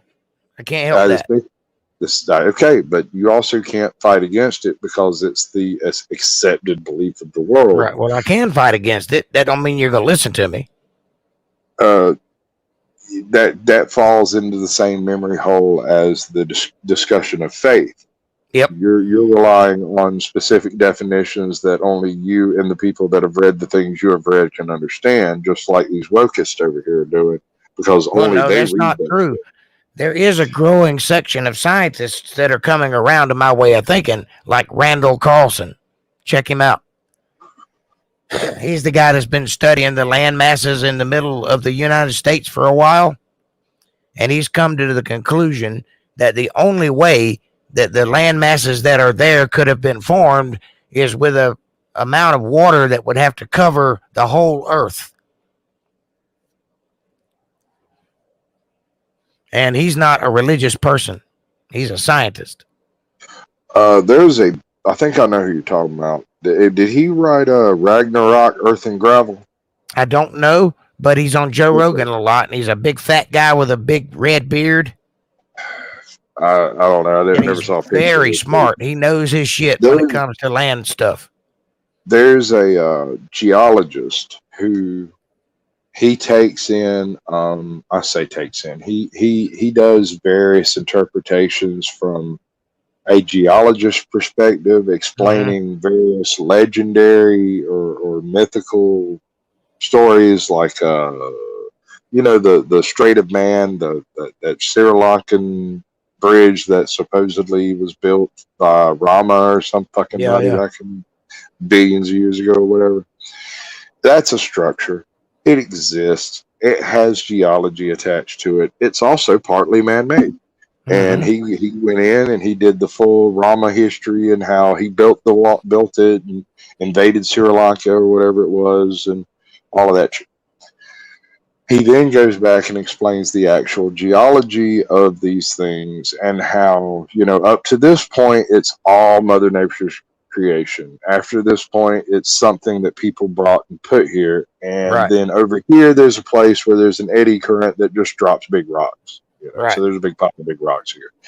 He breaks it down from the mythical back towards the science, not the other way around. He doesn't explain the science and then try to wrap the myth around it. This all started in Egypt. They're trying to explain the water damage on the Sphinx, and it led into all these other things. This guy that I'm talking about works closely with Graham Hancock, who started out as an Egyptologist and has come to the conclusion that there's something to this flood thing. I'm familiar with Graham. I'm very familiar with Graham Hancock. I've read half of his work, if not most of it. That motherfucker bumped his head at some point. Yes, but he's not wrong. But I'm not saying he's an idiot, and I'm not. See, I got the hiccups, and I'm not saying he's wrong. He takes base assumptions and goes from the assumption to his desired end. If you read Fingerprints of the Gods, yeah, he starts with the assumption that this couldn't be done with the mind of man. Right. And, I get that. Grows it into something it's not. It's simply not. Yeah, like all those rocks they found in the desert, and he's trying to say they're astrological markers and shit. They're just rocks, man. Maybe they are. Maybe they're not. I don't fucking know. If you walk around and look at enough rocks, you'll find some of them that line up right. Yeah, we live on a roundish planet, man. Rocks are going to point at stars. Lots of rocks. They point all kinds of directions. Right. So, yeah, it's not unheard of that you go to a vast field of rocks and find 270 line up to the points that you fucking chose. Right. Okay. So, the issue I have with Graham Hancock is he stepped off the beaten path, got chastised for it, dove in as deep as he could get to see what he could find in there, and got paid for it. And now it's just staying down there. Yeah. He went off the reservation and is no longer welcome back. I got you. So him, what's that other fucker's name? Hold on, I got another one. Desmond Morris. He was the one who, dude, he's fucking brilliant. He died a few years ago, but his work is fucking bar none. He was a large proponent for the strand ape theory. My particular, evolution concept for the human species is not have anything to do with running across a fucking desert and everything carrying shit in the waves. Right. Because otherwise you wouldn't need to speak. You'd use silent hand signals or click languages like they do in the desert. Mm-hmm. It also gives you a safe place to experiment with fire and not burn down your whole goddamn ecosystem. It's a place where you wouldn't necessarily fear fire because it can't get to you. But it's a place where you would firmly fear things with multiple legs and snakes and all the natural things that a person fears. You know what I'm saying? It's not the savannah theory. It's not the boat people theory. This is a strand theory. It's not the sea ape theory. It's a little tailored specifically to the concept of it takes the body and back works to where it came from, instead of looking at where we found the fossils and trying to back work from that. Because that's I don't subscribe to fossils because I think they were all put down at the same time. But and I think that's the biggest problem science has. Well, I'm just speaking about trying the various theories that were available at the time. Yeah, basically revolved around the concept of either everybody on Earth developed somewhere in the Horn of Africa and then radiated out in a single mass migration that took place, a given amount of time ago, or several groups of people developed in the Horn of Africa and the Rift Valley and migrated out at slightly different times, really soon on Yeah. top of Well, each I other. think people definitely lived there for sure. And But I all, think yeah, they migrated. If you want to look at it that way, I think they started in the Aratu and migrated out. And well, I can prove that because that's where all the civilizations are. What I'm getting at is uh, none of these examples, none of the theories that were attached to those examples give any credence to the physical formations humans have that are not shared by terrestrial mammals. Right. If you're trying to do an evolution argument, you're going to have to get somewhere other than the fucking Horn of Africa to do it. That's right. I don't buy it. And you're going to have to explain feet. Feet, that's going to be an issue. Hands are another biggie. But the strand that's always theory bothered does me, both man. of them. They can make entire fucking colleges teach this shit, and nobody talks about feet That's because because nobody fucking monkey wants to feet play are not with them. people feet. That is true, and they do not walk the same way, and they do not step the same way. And I tell you something else: a monkey can't swim. Nope. People can, and that in and of Well, there is itself a is monkey that can swim. There are some. I'm Yeah. not saying that none of them, but the chimps kind of monkeys they think we water came like from the don't. fucking plague. And gorillas avoid water like the plague. I mean, they cannot swim. They can't hold their breath. They can't close their esophagus off. They can't close their nose off. They drown. Humans have very specific features for functioning not just in water, but in both salt and fresh water, and we react differently to both. It would make more sense to me if they said we evolved from dolphins. Almost. It would. Yes. It would I in agree. every way. That's why. The only thing is we don't have a blowhole, but we have a mouth. But well, it's on the top of our head, though. yeah, If you think we about do it, have a hole that we're born with, but it closes. that's not the one I'm talking about. I'm talking about your mouth. Your Yeah, face essentially occupies a space that would be the top of your head if you were treading water. right. You turn your head straight up. And while your neck's not quite designed to do that, it's designed quite well to do that. Try it with an antelope. You'll snap I that agree with you. motherfucker's neck. And there's a But whole the whole bunch ape of thing, there's just shit too that many problems with it. That's I don't why I really never have an believed in issue. it. I don't have an issue with evolution per se. I have an issue with evolution the very second humans become a part of it. Right. And the reason is there's an awful lot of information up to a point, and then there's this sudden dearth of just nothing reliable, and then there's all this information after that point, and it's that point that's actually in fucking doubt. I mean, you can throw whatever numbers you want at everything up to this point.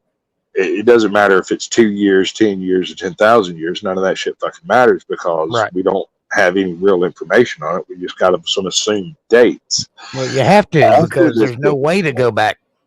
Right. I get that. You can stratify and you can stratiate and you can radiocarbon date. You can do all this shit, but they're just base points that you don't have any real. Right. And if you're going to do any of those dating methods, you always have to assume the beginning. You cannot, there is no way to, I mean, the rocks don't have dates on them. So at some point, you may have to make an assumption.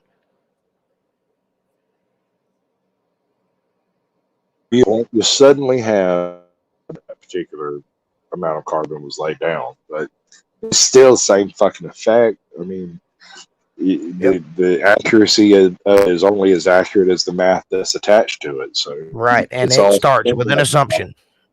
Right, it all starts with an assumption. But then again, you're breaking up.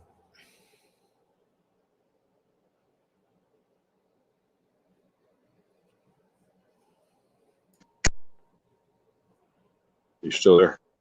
Yeah, you're breaking up a little bit. Yeah, my phone is like on 3%. Ruh-roh. Yeah, this is a great conversation, though.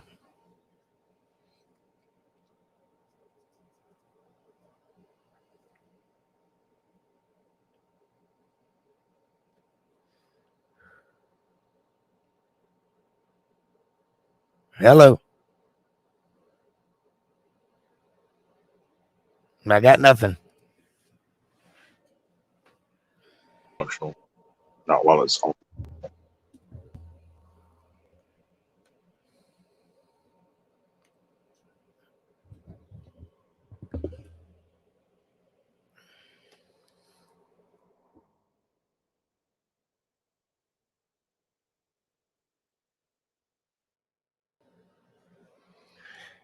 Can't even chat to you, man.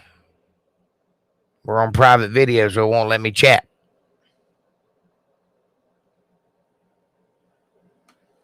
Can I do a private chat? Yep.